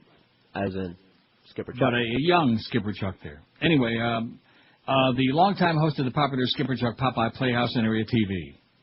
Family, friends, and fans can attend the memorial at the Gardens Memorial Park, 4103 North Military Trail, and leave personal messages at the west wall of the cemetery. Various radio, TV personalities, and community leaders expected to attend the memorial and eulogize Zink. I wonder if the Humper's going to be there. I sure hope so. They both used to work for Channel 4 for Wometco. Chuck Zink, who spent 22 years as children's show host on Skipper Chuck and South Florida TV, died on Wednesday, January the 4th, at the hospice by the sea in Boca, not far from his home. He was 80. He started Popeye Playhouse on Channel 4 in 57. His later Skipper Chuck show went on the air, off the air in 79. Thousands of area children attended the shows during their 22-year run. Even little George grew up with Skipper Chuck. To a point. In later years, he also hosted two other shows, the American Senior Side and Saturday Night's Big Bands on WXCL. In addition, he was host of the Lunch Bunch on WJNA, an AM radio station broadcasting from Fort Lauderdale to people over the age of 100. He'll be missed, baby. Good guy, Skipper Chuck. So there you go. This Monday, 2:30 p.m., January 16, at the Gardens Memorial Park, 4103 North Military Trail. I'm going to put that right on the bottom of my special pile over here so we have that in perpetuity, you know, as we move along. I saved that picture. It's a good picture of him. Isn't that a nice picture? I'm going to put it about 100 years ago, gallery. but he was a pretty spiffy guy. He was good. Great guy. Had a how good I sense of remember humor. Didn't take himself too seriously. There's nothing worse in this business than somebody who's all stuffy and all puffed up like a peacock, you know, taking himself too seriously. That's bad. And that was not Skipper Chuck. WQAM, hello. Not there on 2. Well, that's bad. 5, 6, 7. See, I think we run it. I don't think there are any more regional specialities. Are there that we missed out? I think this time I did a pretty good job on my own in the beginning. Pretty thorough list here. I mean, we even got things that don't qualify on there. Such as that Texas Bluebell ice cream. That's a brand name, you know. That would be like saying Publix ice cream, right? Right. Dinty Moore stew. No, Dinty Moore is national. It's not a. You don't get it either. Who are you to be knocking whoever that was? WQAM, hello. Yes, Neil. WQAM, hello. Hey, Neil, how about New York bagels, man? New York right? bagels, and the reason they're so good is because, just like the pizza, because of the water. Yeah, you know, they say that New York City tap water, I saw it on a Trivial Pursuit question once, was better than like 127 different types of bottled variety waters, because it comes from mountains. But also, you got to remember with that number one thing, Neil, most important, the pizza, you can't forget the Dr. Brown's. Oh, boy. You people are relentless, man. You're relentless. You're brutal. Keep it up. Okay, now what are we doing on there now? Oh, New York bagels. And again, the same thing as the pizza. It's because the water, you order, tastes the difference. Oh, I can't eat bagels, man. The yeast in those things, man, that gives me such a headache. Remember the days when we used to get all those bagels in there? Sure, love them. Oh, God. I do too, but boy, I can't eat them. They just kill me. Like them plain. WQAM, hello. California cuisine. Such as? You know, avocado, special stuff. Yeah. California cuisine, my ass. Although there in fact, there was a chain. Are they still in business, California Pizza? I don't know. You remember them? Yeah, vaguely. I don't know what it was because I never ate their crap. I mean, they're good stuff. California Pizza. You want to put that on there? Not really. Why not? Well, there is such a thing, although it was a brand name. It was a chain. But I don't really know what the hell it is. Well, maybe somebody will specify, will clarify, and feed us a pile of crap. 5670560, pound 560 on the Verizon Singular Wireless line. WQAM, hello. Yes, Neil, what about that famous San Francisco highly overrated sourdough bread as a possibility for your poll? That's a good possibility. What's wrong with that? I never had it, I don't think. Oh, you've never been to San Francisco? Oh, no, I've been there, but I never had no sourdough bread. Well, next time you go, you might want to try it. And one other quickie. In 1963, I was a young lad of 15. I was able to attend JFK's funeral.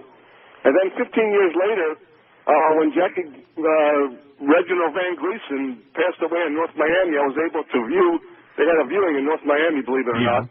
And I would like to know, I mean, it's going to be, do you have any plans in your future, to have like a viewing or something like that to pay everybody in South Florida, pay respects? You mean, do I have any plans to croak real soon? No, not real soon, but I think you would have probably the largest turnout in the history of the state. Let me tell you, how old are you, sir? Almost 60. Yeah, I'll outlive you by 10 years. Don't worry about it. I already been making plans. What? We're going to build a giant bonfire, all right? Here's a guy. No, stop and think about this. He attended the JFK funeral, Gleason funeral, and he's already making plans to attend the viewing of my ashes. He's got I'm going to be cremated. But that's talk about morbid, man. Oh man. I'm dying over here. So you know how they used to make a pyre and set fire to the old kings when they set fire to the pyre, yeah. Right, and I think you going out in flames would be appropriate. But then we're going to have it in a public forum, so that all the chronics can jump into the fire once we get it going. Most of them will be dead before me. Trust me. Just mark my words. Okay, write it down, including that last caller who's in fact, if that's your main thing in life is attending funerals, he probably is ready for a dirt nap right now. 27 past noon at 560 WQAM if you're in a dead-end job, if you're grossly underpaid, if your New Year's resolution is to get out of that rut and get you a high-paying career, act right now. Make one easy call. Pick up that phone and call Fast Train right now at 1-866-FAST-TRAIN. Fast Train will get you trained ready for a great new high-paying career in just a few short months. That's all it takes. That's all you have to do is take a few short months, get yourself trained, and you'll really find a life. The demand right now for medical coding specialists and computer professionals is at an all-time high. And Fast Train offers convenient day, evening, and weekend classes, job placement assistance, and financial aid for people who qualify. Pick up that phone and call Fast Train right now. There's no obligation. Call 1-866-FAST-TRAIN. They placed over 100 people just like you in 2005. Check Fast Train out of the web at fasttrain.com, but you better act fast because classes are filling up fast. So don't miss the train of opportunity this year. If you want to get out of that dead end and get yourself a big fat paycheck every payday, call Fast Train today and make your New Year's resolution a reality finally. After all of this time and all of these things. Call toll-free 1-866-FAST-TRAIN. This is Neil Rogers. This is 560 QAM. Okay.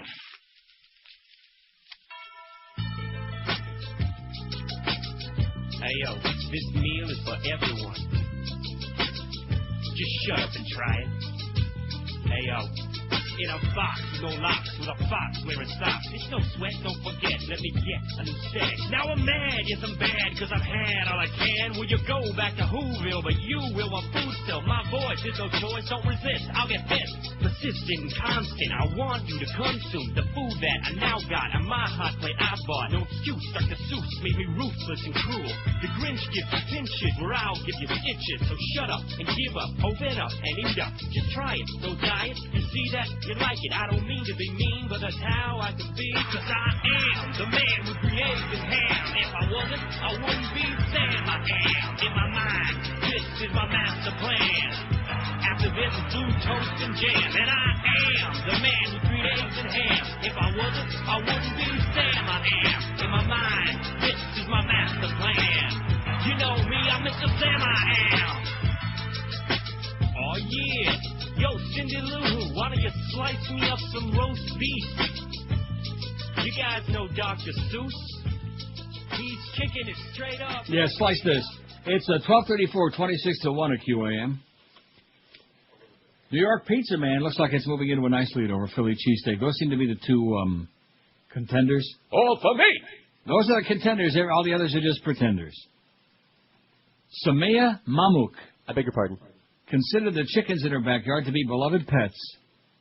The 8-year-old girl fed them, petted them, and took care of them. Aww. When they started to get sick and die, she hugged them and tenderly kissed them goodbye. Oh, no, that's a bad idea. Yes. The next morning, her face and eyes were swollen. She had a high fever. Her father took her to a hospital, and 5 days later, she was confirmed to have the deadly H5N1 strain of bird flu. Oh, my God. Oh, my God. The chickens were sick. One had puffed up, and she touched it. Oh, when it puffs up, don't touch it. Telling you. We told her not to. She loved chickens a lot, her father, Abdul Karam Mamuk. That's his name. Abdul Karim Mahmouk. It's a pretty funny name, Abdul. Said of the second youngest of his 8 children, she held them in her arms. He's got 8 children, so if he loses her, not a big deal. Her oldest brother, Sadoun, said Samia loved animals and took care of puppies and kittens in Van's Yalim Erez neighborhood. Where is this? Does it actually say on here where the hell this is? Oh, in Turkey. Samia began to cry. When her mother saw Samia holding one of the dying chickens, she yelled at her and hit the girl to get her away. She began to cry. She wiped her tears with the hand she'd been using to comfort the dying chicken. Uh-oh. Mm-hmm. Do not put the hand on the chicken and then in your eye, okay? Bad idea. She wiped her face, said her father, speaking in broken Turkish. Oh, I did like that Turkish taffy as a kid. I missed that. That should have been on the poll yesterday. You ever have Turkish taffy? Don't think I have. It'll yank your teeth right out. Strawberry, like pink. Ooh. You never had Turkish taffy? Taffy? They used to have like a whole, I forget who used to make it. Do a Google on it, Turkish taffy. Never heard of it referred to as Turkish taffy. Had lots of taffy. Let me say it again. Turkish taffy, mister. Anyway, her father was speaking in broken Turkish, wearing a leather jacket and a typical Kurdish headdress in their bright, clean home.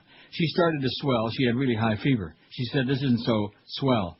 Following a few tense days when her family worried if she'd ever recover, Samayea's condition has improved due to quick treatment with the antiviral drug Tamiflu. Aha! I think Don Rumsfeld's behind this story. I got Bonomo's Turkish taffy. French chew taffy. I don't remember the brand name. When you were a kid. But if I saw the package, order boy. It's got a little kid smiling, licking his lips. Right. Yeah. There it is, French chew. That's a kid's thing. Kiss the chicken. I can't believe you never had Turkish taffy. I guess it's just not in vogue no more. It's not by that name. Let me say it again. It's like flat. It's like... Yeah. I've had taffy. Pink. Pull your fillings out. Well, it's like in a yellow wrapper, and it's flat, and it's like a candy bar, only it's taffy, Daffy. Jesus, God. And you pull it? But at least 2 other children have died. No, don't say pull it. That's a chicken. Oh, that's right. She'll be kissing it again. Don't kiss at least, it. Just stop.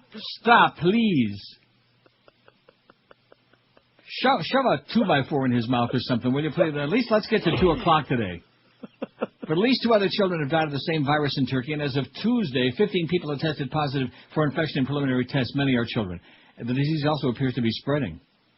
In parts of the world where the virus has been deadly, until now only in East Asia, children like Samia have been hit the worst. But I read that story only because of the chicken licking factor, but nevertheless, here's the important story. Study questions bird flu paranoia. Oh, my God. Exactly. Paranoia. Keep them scared. Be afraid. All of that stuff. That's right. Be afraid. Be very afraid. Oh, yeah. That's it. A study suggests that most people exposed to avian flu do not become seriously ill and recover in a few days, even as a surge in suspected human bird flu cases is raising alarm in Turkey. I wonder if you can get it from Turkish taffy. Boy, that stuff will just yank your fillings out. That must be a dentist's delight. I'll bet. The Swedish study published yesterday in the Archives of Internal Medicine said a survey of Vietnamese showed that most people who handled dead or sick poultry reported mild flu-like symptoms but did not have the severe reaction health officials said could sweep the globe. And by the way, I should point out that this particular strain has been around for 10 years. The H5N1. This is like not a brand new strain. This strain of bird flu has been around for 10 years. And you know how many people have died from it in 10 years? And again, only from contact with birds and chickens. 80. Oh. Wow. 80. That's 80 a year. And that doesn't sound like a pandemic to you? It's a freaking epidemic. Dr. Anna Thorsen of the Karolinska Institute in Stockholm, who led the study, said that although survey subjects were not tested for the H5N1 avian flu virus, researchers think that participants had it. Researchers also said concern about a pandemic has been fueled by the fact that only the worst human cases have been reported to health officials since the 2003 outbreak in Asia, where they're not exactly what you call your sanitary folks. The verified human cases of highly pathogenic avian influenza in Vietnam may represent only a selection of the most severely ill patients, the study says. But Dr. Anthony Fauci, director of the National Institute of Allergy and Infectious Diseases, said yesterday he's got reservations about this study. He said that without blood tests, it's impossible to know whether the people had influenza, much less avian influenza, or maybe they were drinking avian water. Maybe those French got to them. There isn't enough sufficient specific data to draw any conclusions as to the prevalence of bird flu in that community, Dr. Fauci said. And it goes, in other words, they don't know. Bada beep, bada boop, bada bop. But be afraid, be in a panic, and go out and buy a lot of Tamiflu and stock up on it. Just like, in fact, you can shove all that Cipro. It's probably outdated now. It's probably 4 years old since 2001. That's right. Wouldn't you think? I mean, what company was it? Was it that was having all that problems and all of us? The company that makes Cipro. What was it? Anthrax. I forgot. Huh? I forgot. It'll come to me. Wasn't Bayer, was it? No, not them. But it was one of the big drug manufacturers that was having all kinds of financial problems. And all of a sudden, everybody was buying Cipro because, we're going to get our mail is going to have anthrax in it. By the way, let me ask you a few questions real fast because we got the break here. Right. A few real fast questions. We got Osama yet? Who? I don't spend much time thinking about him. And I noticed they just had a new tape from his sidekick there, Al-Zawahiri. I'm in the Pieman. We got him yet? We got Mullah Omar. How about Al Zarqawi? Got him yet? Oh. We ever solved those anthrax mailings? We got them yet? What? No. But we're doing a hell of a job on reading people's mail and tapping their phones. Excellent job. Protecting all you folks from evil. 12:40, 20 till 1. This Alito man, this guy's a real Nazi, you know it. In fact, I'm going to do that story about the lynching in Virginia. And Wouldn't he's an surprise evil me liar. if he's probably high-fiving Bush on that deal, huh? He's a crooked liar, too. Well, there you go. But nevertheless. Hey, listen, he just doesn't like, minorities and women and fags and honesty blacks and other... right, and people who work for a living. Right. Families. He doesn't like these things. Right. Unless they got a lot of money. 12:41 at QAM. We got the Mole Man at 2. 3 solid hours of the Mad Dog. All right. He's really putting into high gear now, man. He's got some heavy-duty work. 4 to 7. Then we got Hurricane Hotline at 7. No Geldy today. See what we got the rest of the week. We got the Beast at Bernie's at 9. Eddie K at 10 o'clock. No game because the Panthers in San Luis tomorrow. The San Luis Blues, they really suck. And then Curtis and Lenny Martez. Well, we don't want to get too far ahead. Don't let me promote that weekend schedule too much. A lot of Lenny this weekend. Experience with... Happy New Year from the fine folks at Armstrong Ford of Homestead. 2005 was a stupendous year, and thousands, not hundreds, but thousands of new customers took advantage of the Neal deal and bought their new Ford from Armstrong Ford. Why do people shop there? It's easy. Piece of cake. Armstrong Ford guarantees you a great price, great service after the sale, and that personal touch that comes from a local family-owned dealership. Pick up the phone right now. Call General Mangler David Rich at 305-247-5112. When you buy a new Ford from Armstrong Ford Homestead, you also get, like I've been telling you for a long time, that exclusive Tires and Batteries for Life program. That's correct. Free tires and batteries for the life of your car when you buy at Armstrong Ford. That could save you a whole lot of cash, thousands of dollars. David Rich and the staff at Armstrong Ford guarantee you won't find a better price anyplace, so why would you want to shop anyplace else? And being locally owned and operated, you know they're going to treat you great because they want to make you a customer forever, not a one-time quick deal. No bait and switch, no phony sales, so start the year off right with a new Ford from our good friend David Rich and the staff at Armstrong Ford of Homestead. And you'll find them at 30725 South Dixie Highway, just 20 easy minutes south. Just cruise on down south of the 836.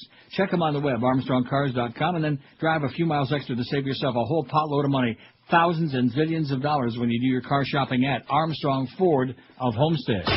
This is Neil Rogers. This is 560 QA. Gotham Spoco. They look ready to me.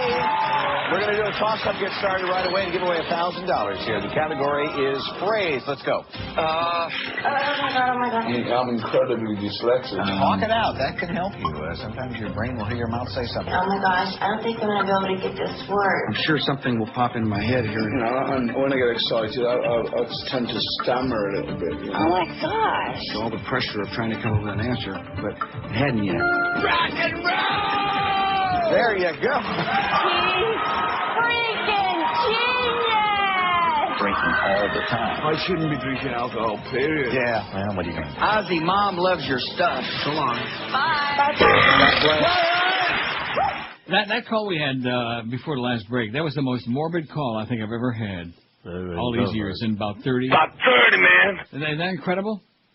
It was I could understand if I was like 83 years old, 87 years old, and had emphysema and was like, well, hi, everybody, like that. 63, this guy is about 60, and when am I going to croak, you know? And if I got anything special planned. Hey, he's got his outfit all picked out. If I got anything, I'll tell you what, Pally, give us your email if you got one, and I'll email you the date.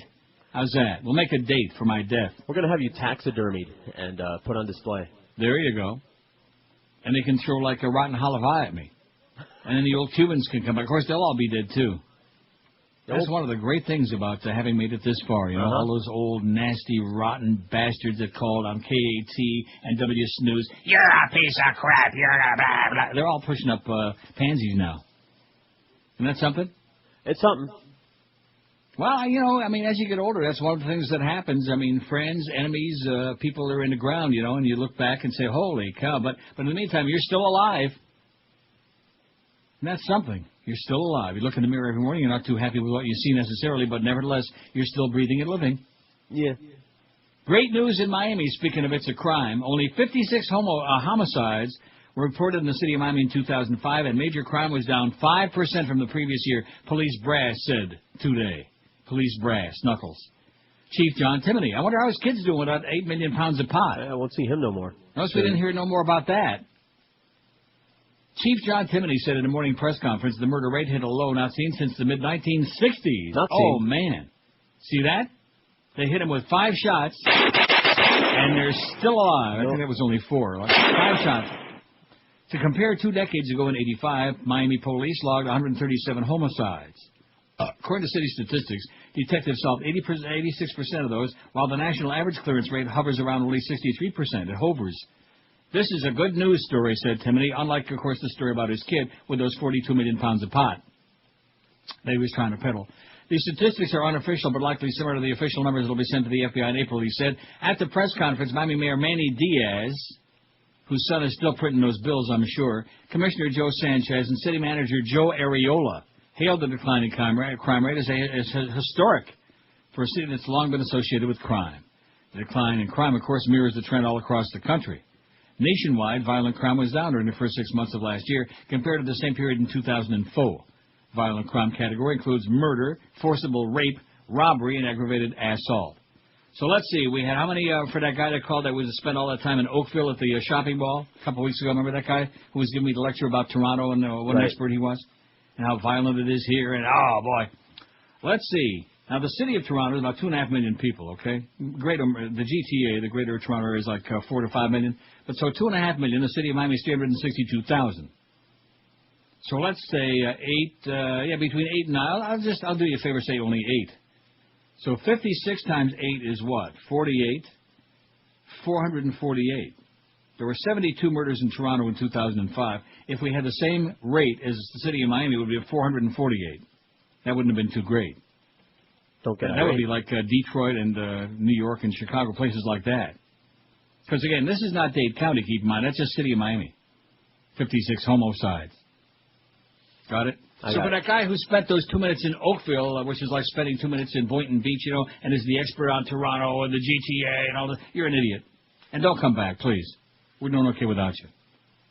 Speaking of America and this whole crime situation, and even though crime is down, you know, things are really looking up. We're not killing quite as many as we used to. Where's the one that's... don't tell me I didn't do that over. That's the American way. Yeah, I did. I should have put edit on there, shouldn't I? Instead of put like a whole bunch of... That's the American way. Anyway, moments before their trial was to begin, 5 white South Carolina youths admitted their roles in a mob attack on a black teenager and received prison sentences from a judge who called their actions despicable and cowardly. And, of course, also said... That's the American way. Yeah, he'd be right about that. The teens, ages 17 and 18, tearfully stood before Judge Doyette Early with heads bowed as the judge gave them sentences ranging from 2.5 to 6 years in state prison. 2.5 to 6 years? What the hell is that? Their victim, Isaiah Clyburn, 17, said through his lawyer he forgave them. He holds no hatred in his heart for what they did, attorney Trey Gowdy said. I wonder if he's kin to Kurt Gowdy or Applepan Dowdy. Remember Chuck Dowdle? Who? Before lawyers could begin opening statements on Tuesday, the teens pleaded guilty to charges of aggravated assault and battery and second degree of lynching. Second-degree lynching. Lynching, baby. Why do you think they call it Lynchburg, Virginia? Oh, this was South Carolina. Well, same difference. I thought it was because of that lemonade. Once you get south of Pennsylvania and Ohio, and I'm not so sure about Ohio, you'll have to ask the Mad Dog about Solon, Ohio, and about Joe Marsh Jr. from Findlay, Ohio. Bet you didn't think I knew that, Dick Feinberg. Findlay, Ohio, the home of Joe Marsh Jr. How do you like that? Do I know my harness racing trivia or what? Huh? Oh. South Carolina legally defines lynching as a mob attack against an individual where the victim survives. It was an accident, but somebody got hurt. Prosecutors said the 5 riding to a nearby drag strip in 3 pickup trucks accosted Clyburn on July 7th as he walked along a rural road in Cherokee County, South Carolina. Oh, nothing could be finer than to get out of South Carolina. In the morning. Huh? Or in the evening. Or any time, right. yeah. Before it's too late. Maybe that's why that John in Jerima, whatever it is, in Columbia, South Carolina, keeps faxing all the time. He's just trying to stay inside and stay safe. One of the defendants shouted a racial slur. Another, identified as Christopher Scott Cates, probably kin to Phoebe Cates, or maybe George Cates, challenged Clyburn to a fight. And the others surrounded Clyburn, beating and kicking him, prosecutors said. I wonder if he's kin to Van Clyburn. Clyburn, who didn't know any of his assailants, tried to run to a friend's house but couldn't scale a barbed wire fence. The beating continued across the road into a ditch. Afterward, prosecutors said, defendant Lucas Grice climbed back onto his truck and showed his class ring to a female passenger, bragging, "This is where I got him in the head."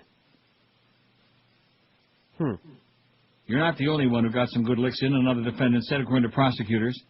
When you think of lynching, it goes back to days we've advanced from, said State Representative Carl Allen. Oh, how naive he is. Speaking on behalf of the Clyburn family, the attack, he added, has put a shackle on Isaiah's mind that he's trying to work from. Each of the defense attorneys asked for mercy, one calling his client a church-going boy. There you go, I rest my case. Right. Every one of these cases, oh, he was a good church-going boy. Just like Jeffrey Dahmer. All these people, all good church-going boys who made a foolish mistake. Another attorney repeatedly referred to the incident as a fight, but the judge was unmoved. You're an embarrassment to the community and yourselves, Judge Early told the defendants. You acted in a despicable, cowardly way. Sending young men to jail isn't fun, Early said, except for the inmates. It's something that I hate to do. What? Well, I'll have a good time with those kids in there. Yeah, they got but he added state prison sentences are needed to send a message, like Joey Zaza, baby. Send a freaking message to our community and our states that we won't tolerate this type of behavior, this barbaric, grotesque lynching crap, man. And speaking of that, there's Wolf Blitzkrieg, a Nazi if there ever was one. Kate, 17, who was identified as the instigator, tearfully apologized. I just want to say I'm sorry to the family for everything that happened. I hope everybody forgives me. I made a mistake. I'm sorry. Well, Brenda Lee said that, and big stinking deal. Who cares? The judge told Cates, unfortunately, in this society, I have to punish you, and you have to stand forward like a man and take that punishment. Now bend over. A few minutes later, he handed Cates the harshest sentence, 6 years in prison, 5 years probation, and 400 hours of community service. So I guess that was the harshest one he could dole out. I see. Yeah. 3 others, Justin Ashley Phillips, 18, Kenneth Eugene Miller, Jr., 18, and Grice, 17. I wonder if Kenneth's related to Joe Marsh, Jr. And Grice, 17, received 3-year sentences for lynching, along with 5 years probation and 300 hours of community service. Jerry Christopher Tony, 18, was sentenced to 2.5 years in prison, 5 years probation, and 300 hours of community service. Grice apologized directly to Clyburn. I just want to say I'm sorry for what happened to you, he said through tears. I'm so sorry. The judge said he felt responsibility to send a message to this community and this state that anybody who wants to act with mob violence toward an individual, they're going to the State Department of Corrections for a period of time. There's Brenda. Yeah, maybe like Arnie. She just wants to apologize. What do you think? Come on. I'm sorry. He pointed out that the ugly... that's enough, Brenda. Is she still alive, by the way, Brenda Lee? I don't know. I'll find out. Okay, let's see. Pinky Lee, dead. Brenda Lee, you're looking it up. You're Googling it. F. Lee Bailey, he's still alive. Hey, Lee. Who else? Who else? Lee Merriweather. She was Miss America. She was on the big, what was that show? The Big Timmus? Batman? Yeah. As a matter of fact, she was Catwoman, Batwoman. She was one of them. Right. Who am I looking up, Brenda Lee? She was also on Barnacles Jones, Lee Merriweather. She was good buddies with Jebediah. Yeah, Brenda Lee, is she still alive? Oh, this thing's slow all of a sudden. Anyway, he pointed out that the ugly situation, the judge, had cast a shadow of adverse and nasty publicity in our community, adding it just takes one incident like this to tell the world we are a backward, hating type of community. Oh, you're right about that, and you are. Several passers-by who helped Clyburn and called police were present in the courtroom but didn't speak. Clyburn's family moved after the attack, still coming to terms with it. They moved, I can't imagine why. They moved out of that horse and buggy, horseball town, South Carolina. Nothing could be finer. Okay, how's Brenda doing? Still looking. Can't find it? Boy, your computer there. It's slow. It's the internet's dragging in here. Yeah, the internet is a little slow today. I don't know what's going on. Maybe it's one of those internet attacks. Current age 61. She's still kicking. All right. She's still kicking, and she's still sorry as hell. Kicking it old After style. some of the records she made, I can't blame her. 12:58 at QM. When you're shopping for shoes, you know where to go now. In fact, one of the things I enjoy always is telling you where to go, and it's Brandy's Shoes in Pompano Beach. For the most comfortable fit in your favorite style of shoes, Brandy's is absolutely unbeatable. That's right. They carry a humongous, well, I wanted to say it, okay? Unbeatable. A gigantic selection of just about all the top brands you could ever want. Rockport, Florsheim, Echo, New Balance, SAS, Mephisto, and all the others. And Brandy's professional shoe fitters always make sure that you have a customized fit of that favorite comfort shoe. Just talk to our good buddy Arnie. He'll make sure you get the perfect fit, and always, of course, at the right price. They'll save you a lot of cash. What's not to like, man? Best prices in town, best selection of name brand shoes, friendly sales holes so near your feet inside and out. They can even recognize you by the smell of your Tootsies. The pros at Brandy's really understand fit and comfort and even specialize in wide widths as well. So from anywhere in South Florida, Brandy's is well worth the trip. And you'll find them at 1290 North Federal Highway in Pompano Beach, where they've been going great for years and years. They're open daily, Monday through Saturday till 9, every Sunday till 5. And this week is a great time, even better than usual, to buy Rockport shoes at Brandy's. Visit Brandy's today and take $10 to $20 off their great Rockport selection only this week, and only in Brandy's Shoes, Pompano Beach. This is Neil Rogers. This is 560 QAM. Not just the 1 to 2 hour, it's a phenomenon. Tonight on Celebrity Poker, Ted Levine. Imports the chips in the pot. Al Franken. Al Pacino. You fairy. Jack Klugman. And Camilla Parker Bowles. All right, mates, let's play poker.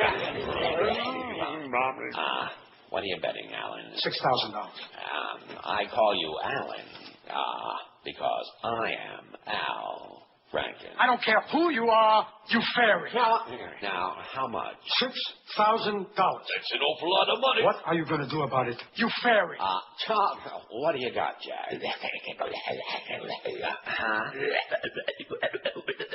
You just cost me $6,000 and one camera. What are you going to do about it? All the suspense and excitement you can expect from low-budget, dumbed-down television.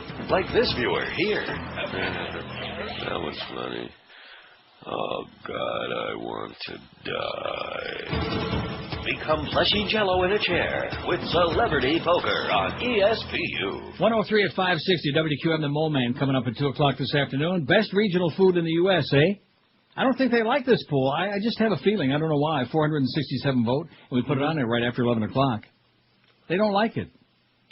What's not to like? I don't know. I thought it was one of my better efforts. I guess because I thought it up instead of Sean or some listener. I don't know what it is. Or maybe they just don't understand it. Well, that would be new. How about spaghetti, huh? How about SpaghettiOs? How about Franco-American? There you go. Chef Boyardee. Right. Although I do like Chef Boyardee better than Franco-American. Although if you're in the right mood, a can of that nasty Franco-American spaghetti with some Swiss cheese in it, man. Listen, have you ever done that? No, but it's just listen to me. It's slimy. Listen to me. I know, but listen. What you do is you open a can, you don't take the lid off, and you drain off all that excess watery tomato sauce. Ew. Yeah, water. And then you take your sketty out of there and you put it in a bowl, and you take a couple of pieces of Swiss cheese, good sized pieces of Swiss cheese, and stick it in the middle there, and you stir it up a little bit, and you put it in the microwave nuke it for 2-3 minutes, and man, it's like all cheesy crap. It's good. I don't think I could get past the part where you buy it. No. Best regional food in the USA, New York pizza. Now, well, they'd look at you and they'd say, yeah, that's right up your alley. Yeah. New York pizza 90. Nobody can touch that New York pizza. It's the water, it's the recipe, it's the something. There's something about it. A lot of imitators, but nobody. It's the same with a Roman pizza, like the guy said earlier. That real thin crust. Oh, mamma mia. All for me. Anybody who thinks that they've had real not that there aren't a lot of good Italian restaurants, but anybody who thinks they've had great Italian food and never been to Italy, forget about it. You just don't know what you'd be talking about. Oh, there's Ted Kennedy. He's pissed off. New York pizza 90, Philly cheesesteak 62. Ted's lost a lot of weight. He looks pretty good there. I think he might be around longer than that caller before.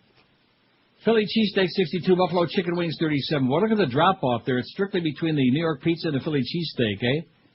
Chicago pizza, only 35. All for me. I got to have that tomorrow. Okay. Louisiana Cajun 31. New England clam. I don't have that. Yes, New England clam chowder 31. Cuban cuisine 24. Maine lobster 24. How come you got that and I don't? You do have it. I do? It's the 12 to 1 open. Oh, in other words, you I just forwarded up to it, yeah. I see. Southern Fried Chicken 23. Don't kiss it, though. Eat it, but don't kiss it. Tex-Mex 21. Maryland Blue Crab 14. I'll tell you one thing. If I can't eat it, I ain't kissing it. New England Grinders 11. Key West Lime Pie 10. Carolina Barbecue 10. Rochester White Hots 9. Chicago Hot Dogs 8. How do you like that? Rochester beats out Chicago so far. And what's the comparison? I mean, Rochester's like 350,000 people. Chicago's like 3 million. You see what I'm saying? What are you saying? I don't know. What are you eating now, for Christ's sakes? Not pizza. No, BLT. Oh, BLT. Don't eat no pizza. From Howie's. Cincinnati Chili's 7. Thanks, Howie's. Wisconsin Brats 6. Which I'm sure, I wish the hell I could get those. I have to get the bratwurst I like, I have to order from Omaha Steaks. You gotta get those cheddar wurst. I can't find them. I've looked for them, but they don't have them here. Sorry. That's terrible. It is terrible. I'm gonna complain to the Prime Minister right after the new election to Stephen Harper, that fascist bastard. Jerk pork 4, jerk chicken 4, Texas barbecue brisket 3, Chicago Polish kielbasa 3, New York water dogs 2. I don't think anybody even knows what we're talking about, or that guy's talking about, huh? I sure as hell don't. No, they're just hot dogs that are cooked in those carts, like you said, outside, and they like sit in the water all day. They're boiled. Maybe they call them that there. They're not grilled. They're not cooked on like a. They're not. You know, because a lot of places where, like here, when you go to the carts, they have the grills. They cook all the wieners and the sausages on grills. Ooh, boiled hot dogs. Fat. Yeah, that's why they call them water dogs. Fat. San Francisco sourdough bread 1. New York bagels 1. Texas Bluebell Ice Cream's got 1 from whoever called it in or faxed it in. Shouldn't be on there. It's a brand name, I think. Mexican chorizo and Texas smoked sausage, none. Oh, come on, that chorizo, baby, is fantastic. Now, is that also a Cuban delicacy, chorizo? I think all of these Spanish cultures have that in common. Man. That's one of the very few good things I ever had in Amsterdam in a restaurant was chorizo. Boy, I love that. By the way, when you go to Amsterdam, don't smoke too much weed because it'll make you very hungry and you'll be in McDonald's a lot. Or KFC, Killer Flu Chicken. Don't smoke too much sausage either. Yeah. No, I'm serious because if you're hungry there, you got problems. Because there's not so many places to satisfy your hunger. You can satisfy other things, but not your hunger. Now, is there a place there? My friend was telling me there's a place where they put, like, burgers in a window and you put, like, money in and you could just take it out of the window. Oh, no, he's talking about the automat. You don't want to go there. There's one right on Nieuwendijk, right behind the dam rack, right in the middle of the tourist trap area. Yeah, the stuff they put in there pretty good. They used to have those in New York, and I'm sure they still do. The automat? I guess, yeah. Oh, phooey. And you got to nuke those anyway. They're not cooked. You got to nuke them. I think they're ready to go. No, I don't think they're ready to go, mister. They're like, okay. When you go to Amsterdam, you eat one of those. Be nice knowing you. I know exactly where he's talking about. Oh, man. And the good news is that place called Good Luck. Yeah. Which is right by Chiquita's sexy place there, that with all the big dildos in the window. Good Luck. They still got the same pizzas in there that they had. Remember when I had my apartment a couple of years ago? Yeah.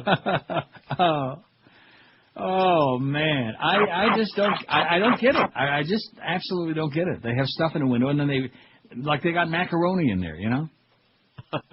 With macaroni with tomato sauce. Maybe it's made of plastic.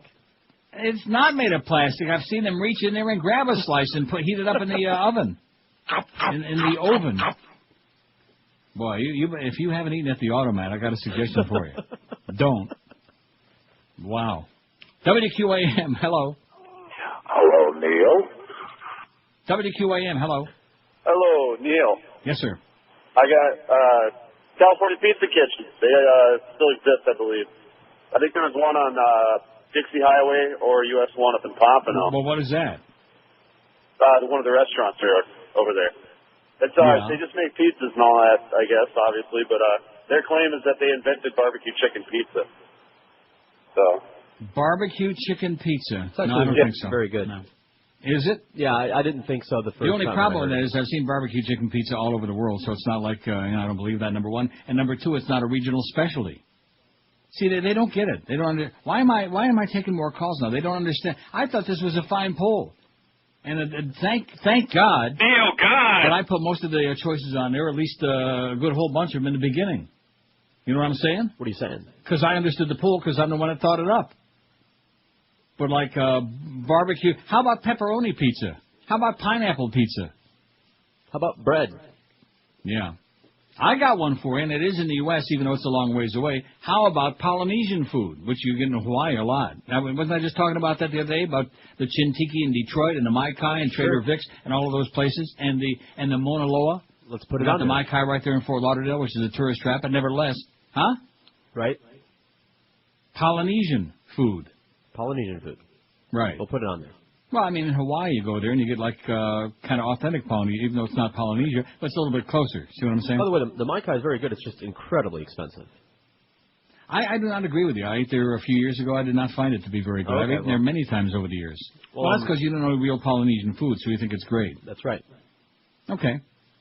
That would be like getting a Tombstone pizza and nuking it at home and saying, boy, this is the best pizza I ever had. If it's the only one you ever had, I'd say, yeah, probably not too bad.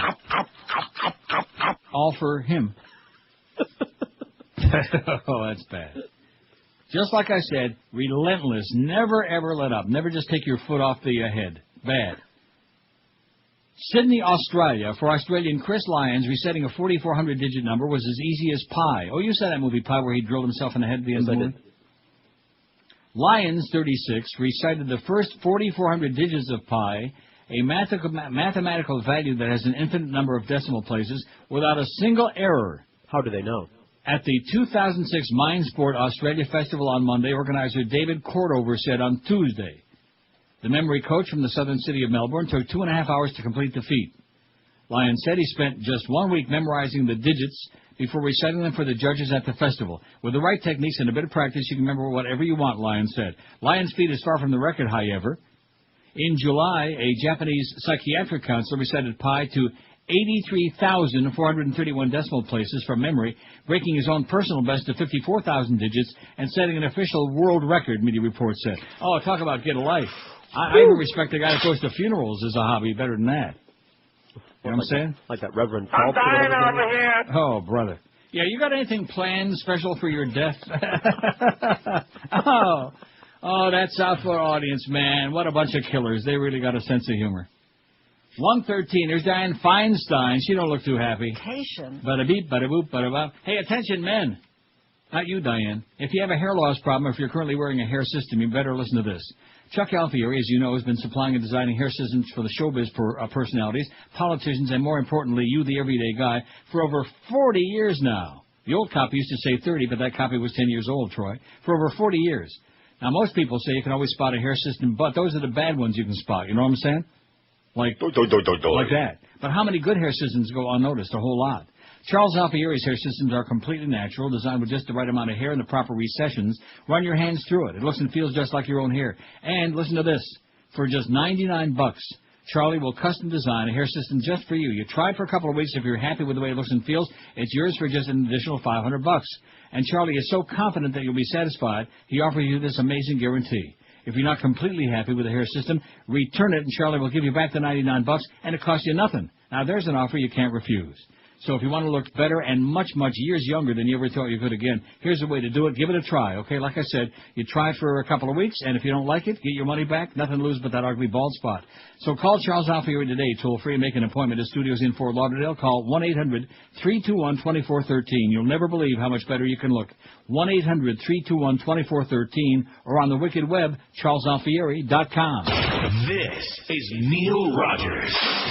This is 560 QAM. Consultant?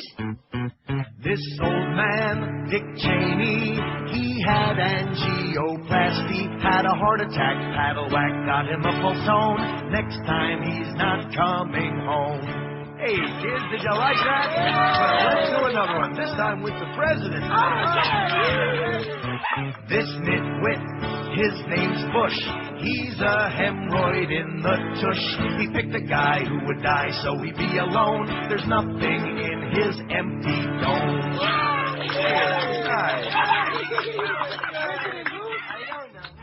And now, another tale from the cell phone of Dick Cheney. Today, Dick dials celebrity biographer Kitty Kelly.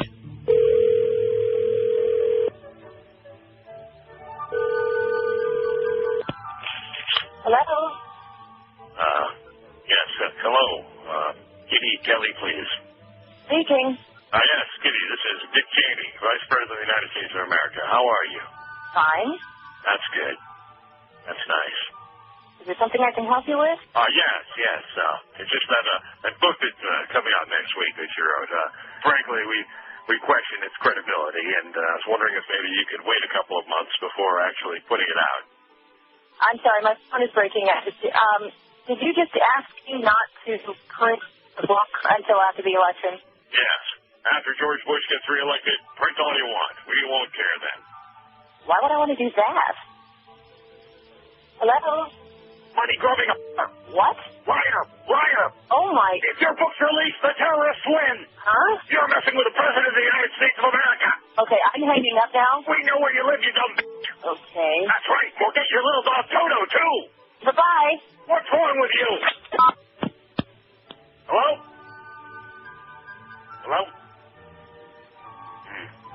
This has been another tale from the cell phone of Dick Cheney. Remember before the 2000 election, I had a book. I wish I still had it. It was a thin book, but it was about Dick Cheney. It was all about him. I'm sure I kept reading those passages on the air and reading. Gornish Telfin, baby. See, at that time, we should know that this is the most evil, the most ultra-right-wing, the most obnoxious, hateful, dictatorial jackass. And he is so evil that even God keeps trying to smote him down, and he can't do it. That's right. And anyway, maybe Pat Robertson will work on it. In the eyes of Mr. Blackwell, Britney Spears was one of the big oops fashion-wise in 2005. Oops. Maternity wear or not, the pop star and her year's worth of fashion foibles topped the Veteran Star Watcher's 46th annual Worst Dressed Women's list released yesterday. Did you see this? No. When it comes to couture chaos, what a great phrase that is, couture chaos, this tacky terror should take a bow, Blackwell bitched in his typically tortured, strangely punctuated couplets. From the princess of pop to the ultimate fashion flop. Oh, by the way, when I was watching Wheel of Fortune, that's why I played that bit earlier. I kept looking, but they wouldn't show Vanna's feet again. Her web feet. Okay. Find Vanna. We looked up Vanna on the web. K-Fed's better half has been a regular Blackwell target. She's, I thought they were divorced. Or they're just getting divorced? I don't know. She was 7th on last year's rundown of the Sartorially. Coming in at number 2 on the Fashion Bashers Don't List was Mary-Kate Olsen, who was dinged for bag lady rags that look depressingly decayed. Forget the accessories and buy some Raid. Oh. Aside from Spears, several other repeat offenders are once again dissed by Blackwell, including recent divorcee Jessica Simpson. It's time to sack the stylist and divorce the designer. She resembles a cut-rate Rapunzel slinging hash in a Vegas diner. And Nicole Smith. Her Supreme Court battle proves every fashion dog has their day, unless she's mistaken for Queen Kong. And Paris Hilton. Hot? I think not. Eva Longoria was the only Wisteria Lane denizen to make the list of undesirables this year, thanks to her garish taste. Her Desperate Housewives cohort, Nicolette Sheridan, who topped the worst-dressed list last year, managed to escape this time around. Blackwell apparently took no pity and spared no puns for some of the year's tabloid fixtures. Fresh off revelations of drug use and an eating disorder, Lindsay Lohan was deemed a fashion fright, while singleton once more Renee Zellweger also took a verbal beating. Renee runs the gamut from Cupid doll Drek to red carpet wreck. Just take your pick, Blackwell bleated. Cupid doll Drek to red carpet wreck. She looks like a painted pumpkin on a pogo stick. Cute. Mariah Carey's big comeback year didn't go unnoticed or unremarked upon by Blackwell. Fashion's Harry Carey strikes again, Blackwell quipped. The world applauds your musical emancipation, but please leave that body to our imagination. Yeah, that one big booby. Also getting the thumbs down was Shakira, who Blackwell declared hopeless. Now he's crossed the line. Yeah, you've gone too far. We like old Shakira. In fact, I have to play some of those bits now just to piss him off. Lest he be deemed to mean, Blackwell again issued his disclaimer that his ignorance only applied to the diseased fashion sense, not their careers or personal lives. He also had some nice things to say. In addition to his top 10 fashion disasters, he named his rhyme-free, fabulous fashion independence of 2005. Oscar hopeful Reese Witherspoon headed the list along with Kirsten Dunst, Scarlett Johansson, Kate Moss, Natalie Portman, and the perennial Nicole Kidman. Also making the cut were Paris mama Kathy Hilton, designer Carolyn Herrera, Dionne Warwick, and Hollywood fundraiser and ex-Henry Mancini wife Ginny Mancini. How about Mr. Mancini? Here's the top 10 The worst dressed. Brittany, number 1. Mary-Kate Olsen, number 2. 3rd, Jessica Simpson. Eva Longoria, number 4. Mariah Carey, 5. Paris Hilton, number 6. Anna Nicole Smith, number 7. Shakira, number 8. Lindsay Lohan, 9. And Renee Zellweger, number 10. Zellweger. There you go. How do you like that? All right. She's used an old, she's old now, Brittany, you know? Oh, yeah, I know. Well worn at this point. I mean, you know, in a desperate moment, in a rather incoherent moment, I guess, you know, for some of you guys. Really desperate. Mm-hmm. Fine. Take a look at those calls, man. What did I tell you about this poll? They don't get it. They don't understand. What? They got nothing for it, huh? I thought that was pretty understandable. Regional food, you know, like New England clam chowder and Philly cheesesteak and New York pizza and, huh? Regional? Key West. Oh, no. 5670560, pound 560 on a Verizon Singular Wireless line. They're probably all glued to those confirmation hearings, man. They're glued to the Alito hearings, wouldn't you think? Even though it's not on right now? Oh, yeah, it's riveting. And Kira Phillips is on CNN. Oh, there's your president. The incumbent Republican. Bada-beep, bada-boop, bada-bop, yeah. Latest remarks on Iraq. And, of course, they were, how the hell do we get out? I don't think in history anybody has ever been, even in Vietnam. Because politically, I mean, Johnson at least didn't run again because he knew he had no chance. And even though this bozo can't run again, he knows that it's an election year, an off-year election, 2006, and the Republicans are psychotic and foaming at the mouth. How do we get out? Anybody got any ideas? No. Oops. WQAM, hello. Hello? Yes, sir. Hey, hi. I have one for your poll. Really? Yes, regional cuisine, Creole. How's that different from New York Cajun? Cajun is like blackened, this and that, made by the white Louisianans.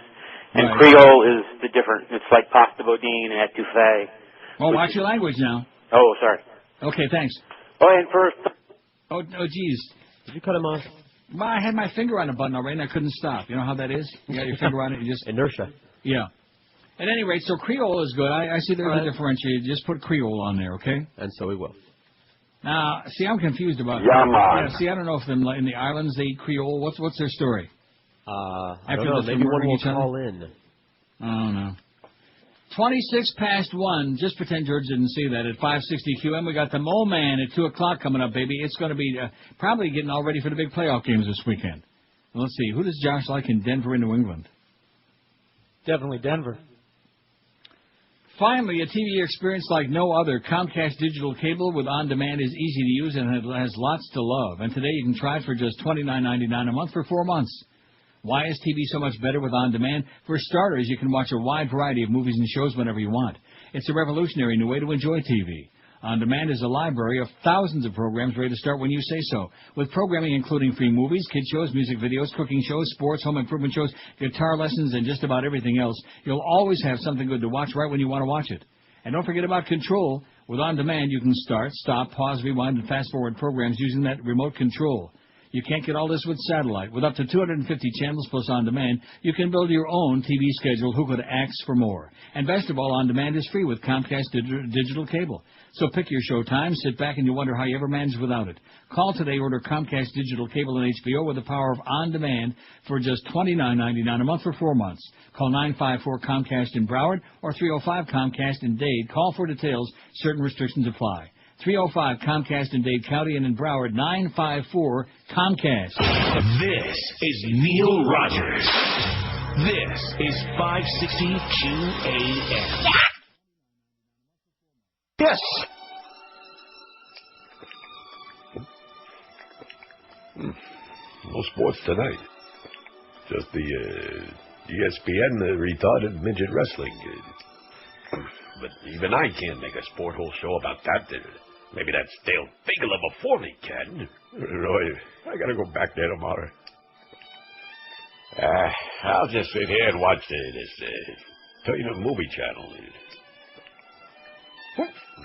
Keep dropping pistachio nutshell on my baggy underpants. This gets me back to thinking of the time I was a rabbi in Las Vegas at the Temple Mo Green. Hey, Mr. Rabbi Mo. What are you doing here? I speak your wisdom. Oh, yeah? Scram, you little fisher. You don't understand. All day I pick the seeds out of tomatoes. What's wrong with that? Seed don't digest well. I don't want to pick seeds out of tomatoes. When I grow up, I want to be the voice of the pig. Listen, he's huge. He's gonna go. You steak. Please. All right, already. Baruch Ahad Dadoy.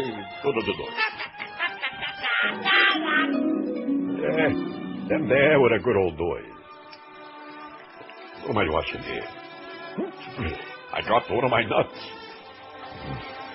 Over the middle of the thing there. Why do they always have to go down there? Yeah, there it is. Got it. Still good for me.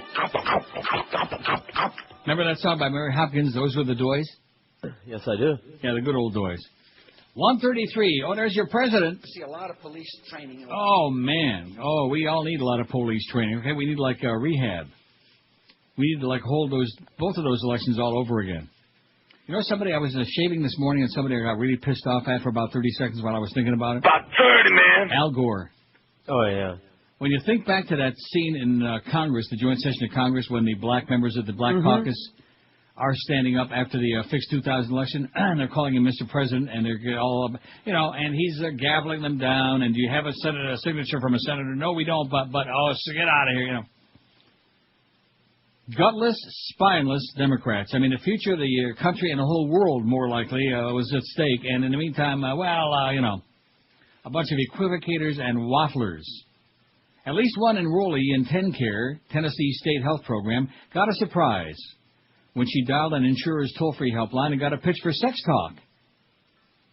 Bethany Morgan said she used a 1-800 number promoted by John Deere Health, an insurer that administers TennCare benefits, to order new prescription cards. She said a message on the line prompted her to call another number that told her, "Welcome to an exciting way to go live one-on-one with hot, horny girls who are waiting now to talk to you." They got that number there in the story? No. Oh. I've never encountered anything like this before, Morgan told WATE-TV, the Big 8. I thought I was going to get insurance cards, not a sex line. I didn't hear all of it. I hung up. Oh, yeah, probably after 10, 15 minutes? Morgan placed another call to make sure she was dialing correctly. I dialed the number again, and they gave me, okay, I'm not losing it. It's really a sex line. Morgan said she had called the same number months ago when she needed assistance and had no problems. Todd Florence, a spokesman for John Deere Health, released a statement Tuesday that said the company regrets this mistake and is taking action to ensure the correct phone number is published in the future. He said the company had mistakenly printed an incorrect phone number that appeared in our newsletter for TennCare members. Well, at least it'll keep their blood flowing, maybe. The phone number was previously a John Deere Health customer service number, but discontinued in December, not updated in the publication. Sold to another business. Obviously a bunch of preverts. You'll be pleased to know I'm not only am I dressed, but I even got my shoes on.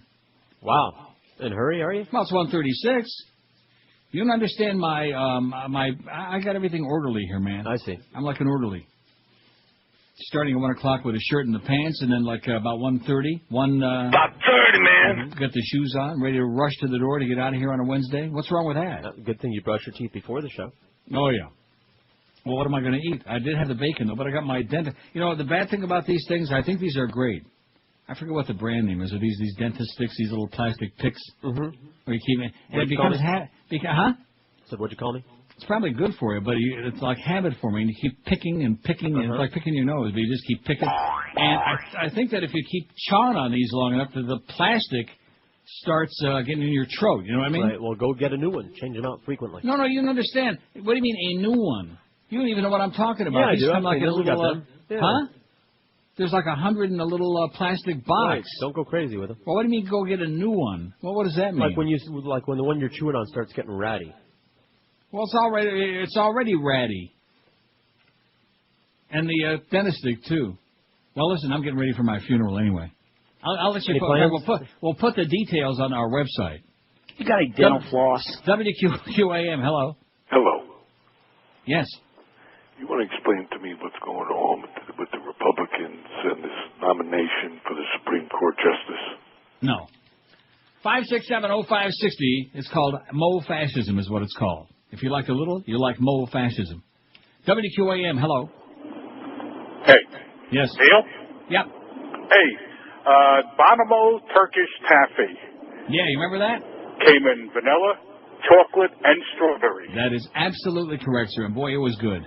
The best. We used to take it and used to slap it on the table, and it would break it up in pieces so you could eat That's right. That's the way to do it. Take that baby and slap it on the table. Slap it out. That's it. Right. That's a shameless request I haven't heard in a long time. Learning to spell with Darnell Jackson. You got it, man. Thanks. Thank you. See, I told you. All us old geezers, man, remember that turkey staff, and he's right. Because the thing was so hard, you just about break your teeth trying to chaw into it, the whole thing. So... so you had to like smash it on something to break it up so you could handle the small pieces. I see. Can you handle a small piece? This is Learning to Spell with Darnell. I'll be Darnell Jackson, and today we're going to spell the word broken. Spell it with me now. Broken. B-R-O-K-E-N. Now, let's use it in a sentence. So I said to the coach, I says, man, that bro can show throw a football. This is Learning to Spell with Darnell. I'll be Darnell Jackson.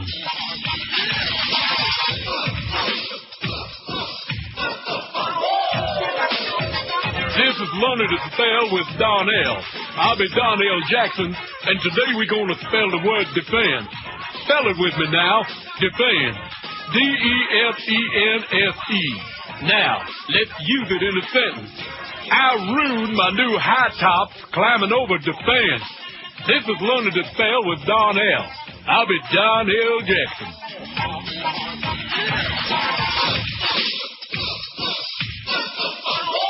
This is Learning to Spell with Darnell. I'll be Darnell Jackson, and today we're going to spell the word European. Spell it with me now. European. E-U-R-O-P-E-A-N. That's a big one. Now, let's use it in a sentence. So I said to the guy, I says, hey, get away from my car, European on my tire. This is Learning to Spell with Darnell. I'll be Darnell Jackson.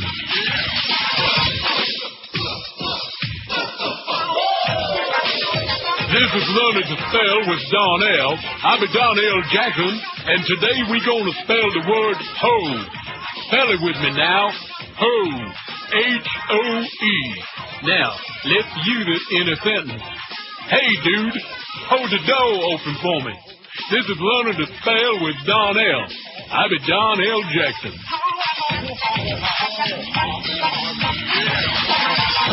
This is Neil Rogers. This is 560 QAM. 12 men gave their lives so that you may enjoy the benefits of coal, much like the 29 women who died in a factory fire, so that you may have crank handles for your phone and Victrola, or the two hard-working gents that sewed themselves together in a feverish frenzy to flood the market with spats. Yes, it's a sharp-dressed man that wears spats. Coal, Victrola cranks, recordable tins and cylinders are essential to a comfortable way of modern life. This message brought to you by Studebaker and its many fine dealers. Oh, man. A mine trapped in the 50s. I'm talking like the 1850s. I love that score. Oh, yeah. Oh, there's your president. It's not going to be that kind of... It's not the kind of... Talking about candy bars again? Taffy. Earlier. And so the piece won't be the kind of piece that there he is, talking to, I'm sure, a very well-selected and heavily sedated audience. Wow. And then in Kentucky somewhere he'd be speaking? Kentucky. With a banjo on his knee, your president. Brown University's library. I hope that Sam Alito's people are listening to this. This is a very important story. The headline says, some of country's best libraries have books bound in human skin. Ooh. And it wouldn't surprise me that Sam Alito has a few lamps at home where the lampshades are made from human skin. Anyway, Brown University's library boasts an anatomy book that combines form and function in macabre fashion. Its cover, tanned and polished to a smooth golden brown, like fine leather, is made of human skin. What do you think about that? In fact, a number of the nation's finest libraries, including Harvard's, have such books in their collections. Did you ever hear this before? No. Man. The practice of binding books in human skin was not uncommon in centuries past, even if it wasn't always discussed in polite society. This is a real fly opener to me. I never heard of this. Maybe it's foreskin. Right? Got to do something with it. If you rub it, it turns into a tome. It turns into an encyclopedia. At the time, the best libraries belonged to private collectors. Some were doctors who had access to skin from amputated parts and patients whose bodies had gone unclaimed. In other cases, wealthy bibliophiles acquired skin from executed criminals, medical school cadavers, and people who died in the poorhouse. If you got any books to cover, by the way, I'll let you know what my funeral arrangement's going to be. You can smear my ashes on them. Oh, can I have your skin? Nowadays, gee, I guess I should have saved it. In a jar. I needed it. Nowadays, libraries typically keep such volumes in their rare book collections and don't allow them to circulate, but scholars can examine them, probably with a stethoscope. Brown's John Hay Library has 3 books bound in human skin, a 1568 anatomy text by the Belgian surgeon Andreas Vesalius, and 2 19th century editions of The Dance of Death, a medieval morality tale. One copy of Dance of Death was rebound in 1893 by Joseph Zaehnsdorf, a master binder in London. Oh, God, Joyce, I can't do it. Don't. I know. Just walk away. A note to his client reports that he didn't have enough skin and had to split it. That must have hurt like hell. The front cover, bound in outer layer of skin, has slightly bumpy texture like soft sandpaper. The spine and back cover, made from the inner layer, feel like suede. Oh, man, I bet you Elvis and Carl Perkins would love that. You know, it's 46 degrees here, but keep in mind there's no such thing as global warming. No, commie plot. 46. The Dance of Death is about how death prevails over all, rich or poor. As with many other skin-bound volumes, there was some tie-in with the content of the book, said Sam Strite, director of the John Hay Library. Similarly, many of the volumes are medical books. The College of Physicians of Philadelphia has some books bound by Dr. John Stockton Huff, who diagnosed the city's first case of trichinosis. He used that patient's skin to bind 3 of the volumes. Oh, man. Don't read them books, you're going to get tricky noses. The hypothesis that I was suggesting is that these physicians did this to honor the people who furthered medical research, said Laura Hartman, a rare book cataloger at the National Library of Medicine in Maryland and author of a paper on the subject. In most cases, universities and other libraries acquire the books as donations or as part of collections that they purchased. How do you like that? Wow. Books bound in human skin. The strange, the bizarre stuff that we learn. I got a great article about diabetes in the trash food industry, which I'm going to save till tomorrow. Doesn't mention any, it doesn't mention like no names, you know what I'm saying? What are you saying? It's just like generic. I see. From the Boston Globe. In fact, it'll also be on our website tomorrow. Very important. New York Times just did. They noticed Blabo Lassiter had he had like a link to it on his blog. Big story on diabetes, and like we exchanged emails the other day, and like he pointed out to me, it's a great series, but nobody's going to read it. That's right. You're going to continue just shoveling all that stuff down your throat, and then when you like lose a leg and an eye and another eye and a kidney, and you're going to say, oh, gee, how come nobody told me about it? I will say this, doctors, man, as usual, doctors have really dropped the ball. You want to know why? Because there's a lot of money in treating diabetics. Right. There's no money in good health. And that's right. There's no money in good health. There's a lot of money in bad health. And so when you have all these afflictions, the kidneys and the skin and the legs and the infections and the all of these things, they're making money hand over fist. An online publication has alleged that James Fry's best-selling memoir about substance abuse. Did you see this story? No. A Million Little Pieces wildly exaggerates his past with inflated claims about his criminal record and about his involvement in an accident that killed 2 high school girls. Currently a #1 bestseller in Canada, Fry's memoir became a huge hit after an endorsement from TV host Oprah Winfrey. I meant to say, yes, I did see the story, but I had no idea who that guy is. Oh, everybody gets a phony book. After everybody gets a liver and everybody gets a Stedman, everybody gets a phony book. Police reports, court records, interviews with law enforcement personnel. Other sources have put to lie many key sections of Fry's book, according to an article posted Sunday on SmokingGun.com. Fry has threatened to sue Smoking Gun. His lawyer, Martin Singer, was not immediately available for comment on Monday. The book's hardcover publisher, Doubleday, and paperback publisher Anchor said in a joint statement, "We stand in support of our author, James Fry, and his book, which has touched the lives of zillions." Come to find out, this is a guy who's got a lot of money. He's got the big bucks, and he's, well, whatever, okay? There you go, all you silly women out there with that Oprah fixation, okay, and them pastel backgrounds. I think they get hypnotized by that. It's like on the Wheel of Fortune, the spin symbol hypnotizes you, you know? Just watch the opening of the show and look at the looks on the faces of these women. Yeah. You mean the Stepford Wives? Yeah. 152 at QAM. Who says that Friday the 13th is unlucky? Not at Pompano Park, racing and poker. Come out and get lucky this Friday the 13th at Pompano Park. There'll be free prize drawings just to show you how lucky you can be. You could win a trip for 2 to the Isle of Capri, our Lucayo resort, Or maybe a 20-inch flat-screen television with a built-in DVD, VHS player, or maybe a betting voucher or dinner certificates. You must be 21 or older to enter. Nice copy, by the way, Steve Wolf. It's all illiterate, but nevertheless, you might get lucky. And if that's not lucky enough, the first 500 patrons will get a free Lucky Rabbit's Foot keychain. That's this Friday the 13th at Pompano Park. Pompano Park features free admission and free general parking every day. Live harness racing in the poker room open every Monday, Wednesday like today, Friday and Saturday. Poker starts at noon, and live racing gets underway at 7:25 p.m. And don't forget, every Monday night there's a 2 for $25 dinner special at the Pompano Park restaurant. Every Wednesday, like tonight, is dollar night for draft beer, soda, hot dogs, and lots more at the track. Pompano Harness is also open every day of your life, 7 days and nights a week, for the best in simulcasting, harness, thoroughbred highlight action from all across North America for you to watch and plunge your guts on. Pompano Park, block south of Atlantic Boulevard on Powerline Road. For the new racing schedule, 954-972-2000, or just go on the web at pompanopark.com. Don't forget, the poker room is open right now as I speak, and live racing 7:25 p.m. tonight at Pompano Park. It's day Miami town. Absolutely. At 560 WQAM. Come here. You gonna drink what? Yeah. What am I gonna do? I've got a radio show. Yeah, wise guy. This ain't no laughing matter. I got Soros over here. There's trouble in paradise. We got a manager that knows about radio. There's trouble in paradise. He might find out how bad my show blows. I got to find something else to talk about besides faggot sport holes. How about women and topics now? Another thing you don't know. Kiss my boot. Lick my butt. Take like I don't get none.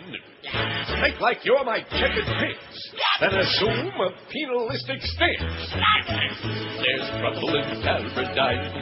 They might find some entertainment. There's trouble in paradise. You're gonna miss that sport hole game.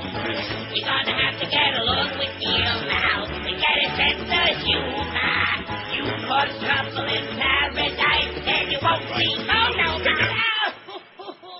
That was hurt. Well, I guess it's the cumulative effect, wouldn't you say? Yeah. After the first 4,000 smacks to the face? Ow! Yeah. It finally hoit. Anyway, it's 1:57, and Momeister and his whole bunch of stuff coming up next. What? The Momeister and his whole. Best regional food in the USA, 622 votes. I thought this poll was pretty good. We never did it before, and I don't think we'll ever do it again. I guess not. Well, I mean, there's no reason to do it again because it's, whatever it is, it is. And pretty good battle there between 1 and 2. New York pizza, 113. Of course, there are a lot of people who think they'll go into a restaurant and say New York style pizza, like in Florida, New York style. Well, that's fine, but that's not New York pizza. They just serve it to you and are rude to you. Yeah, there you go. They throw it at you. There you go. It's New York pizza. Here, it's from New York. Don't like it? Too bad. New York pizza, 113. Philly cheesesteak, 73. Which can be a variety of, and I know you laugh, but they do. There's some people like it with Cheese Whiz, and there's some people who like it with Velveeta cheese. I know. Chicago pizza, 45. Each slice has to weigh about 2 pounds in order to be the authentic thing. Buffalo chicken wings, 45. And again, I'll say it one more time.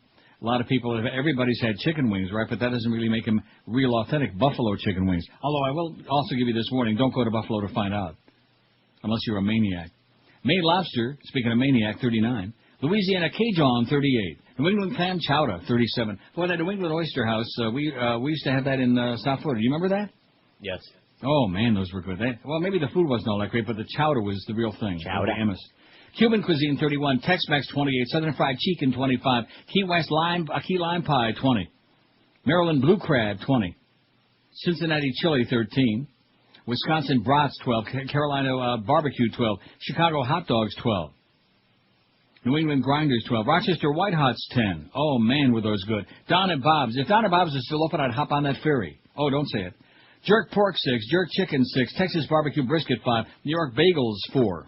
San Francisco sourdough bread, 3. Polish kielbasa in Chicago, 3. New York water dogs, 3. Creole, 2. Texas bluebell ice cream, 2. Mexican chorizo, 2. Texas smoked sausage, 1. And Polynesian food so far has got the big... Oh! Bye.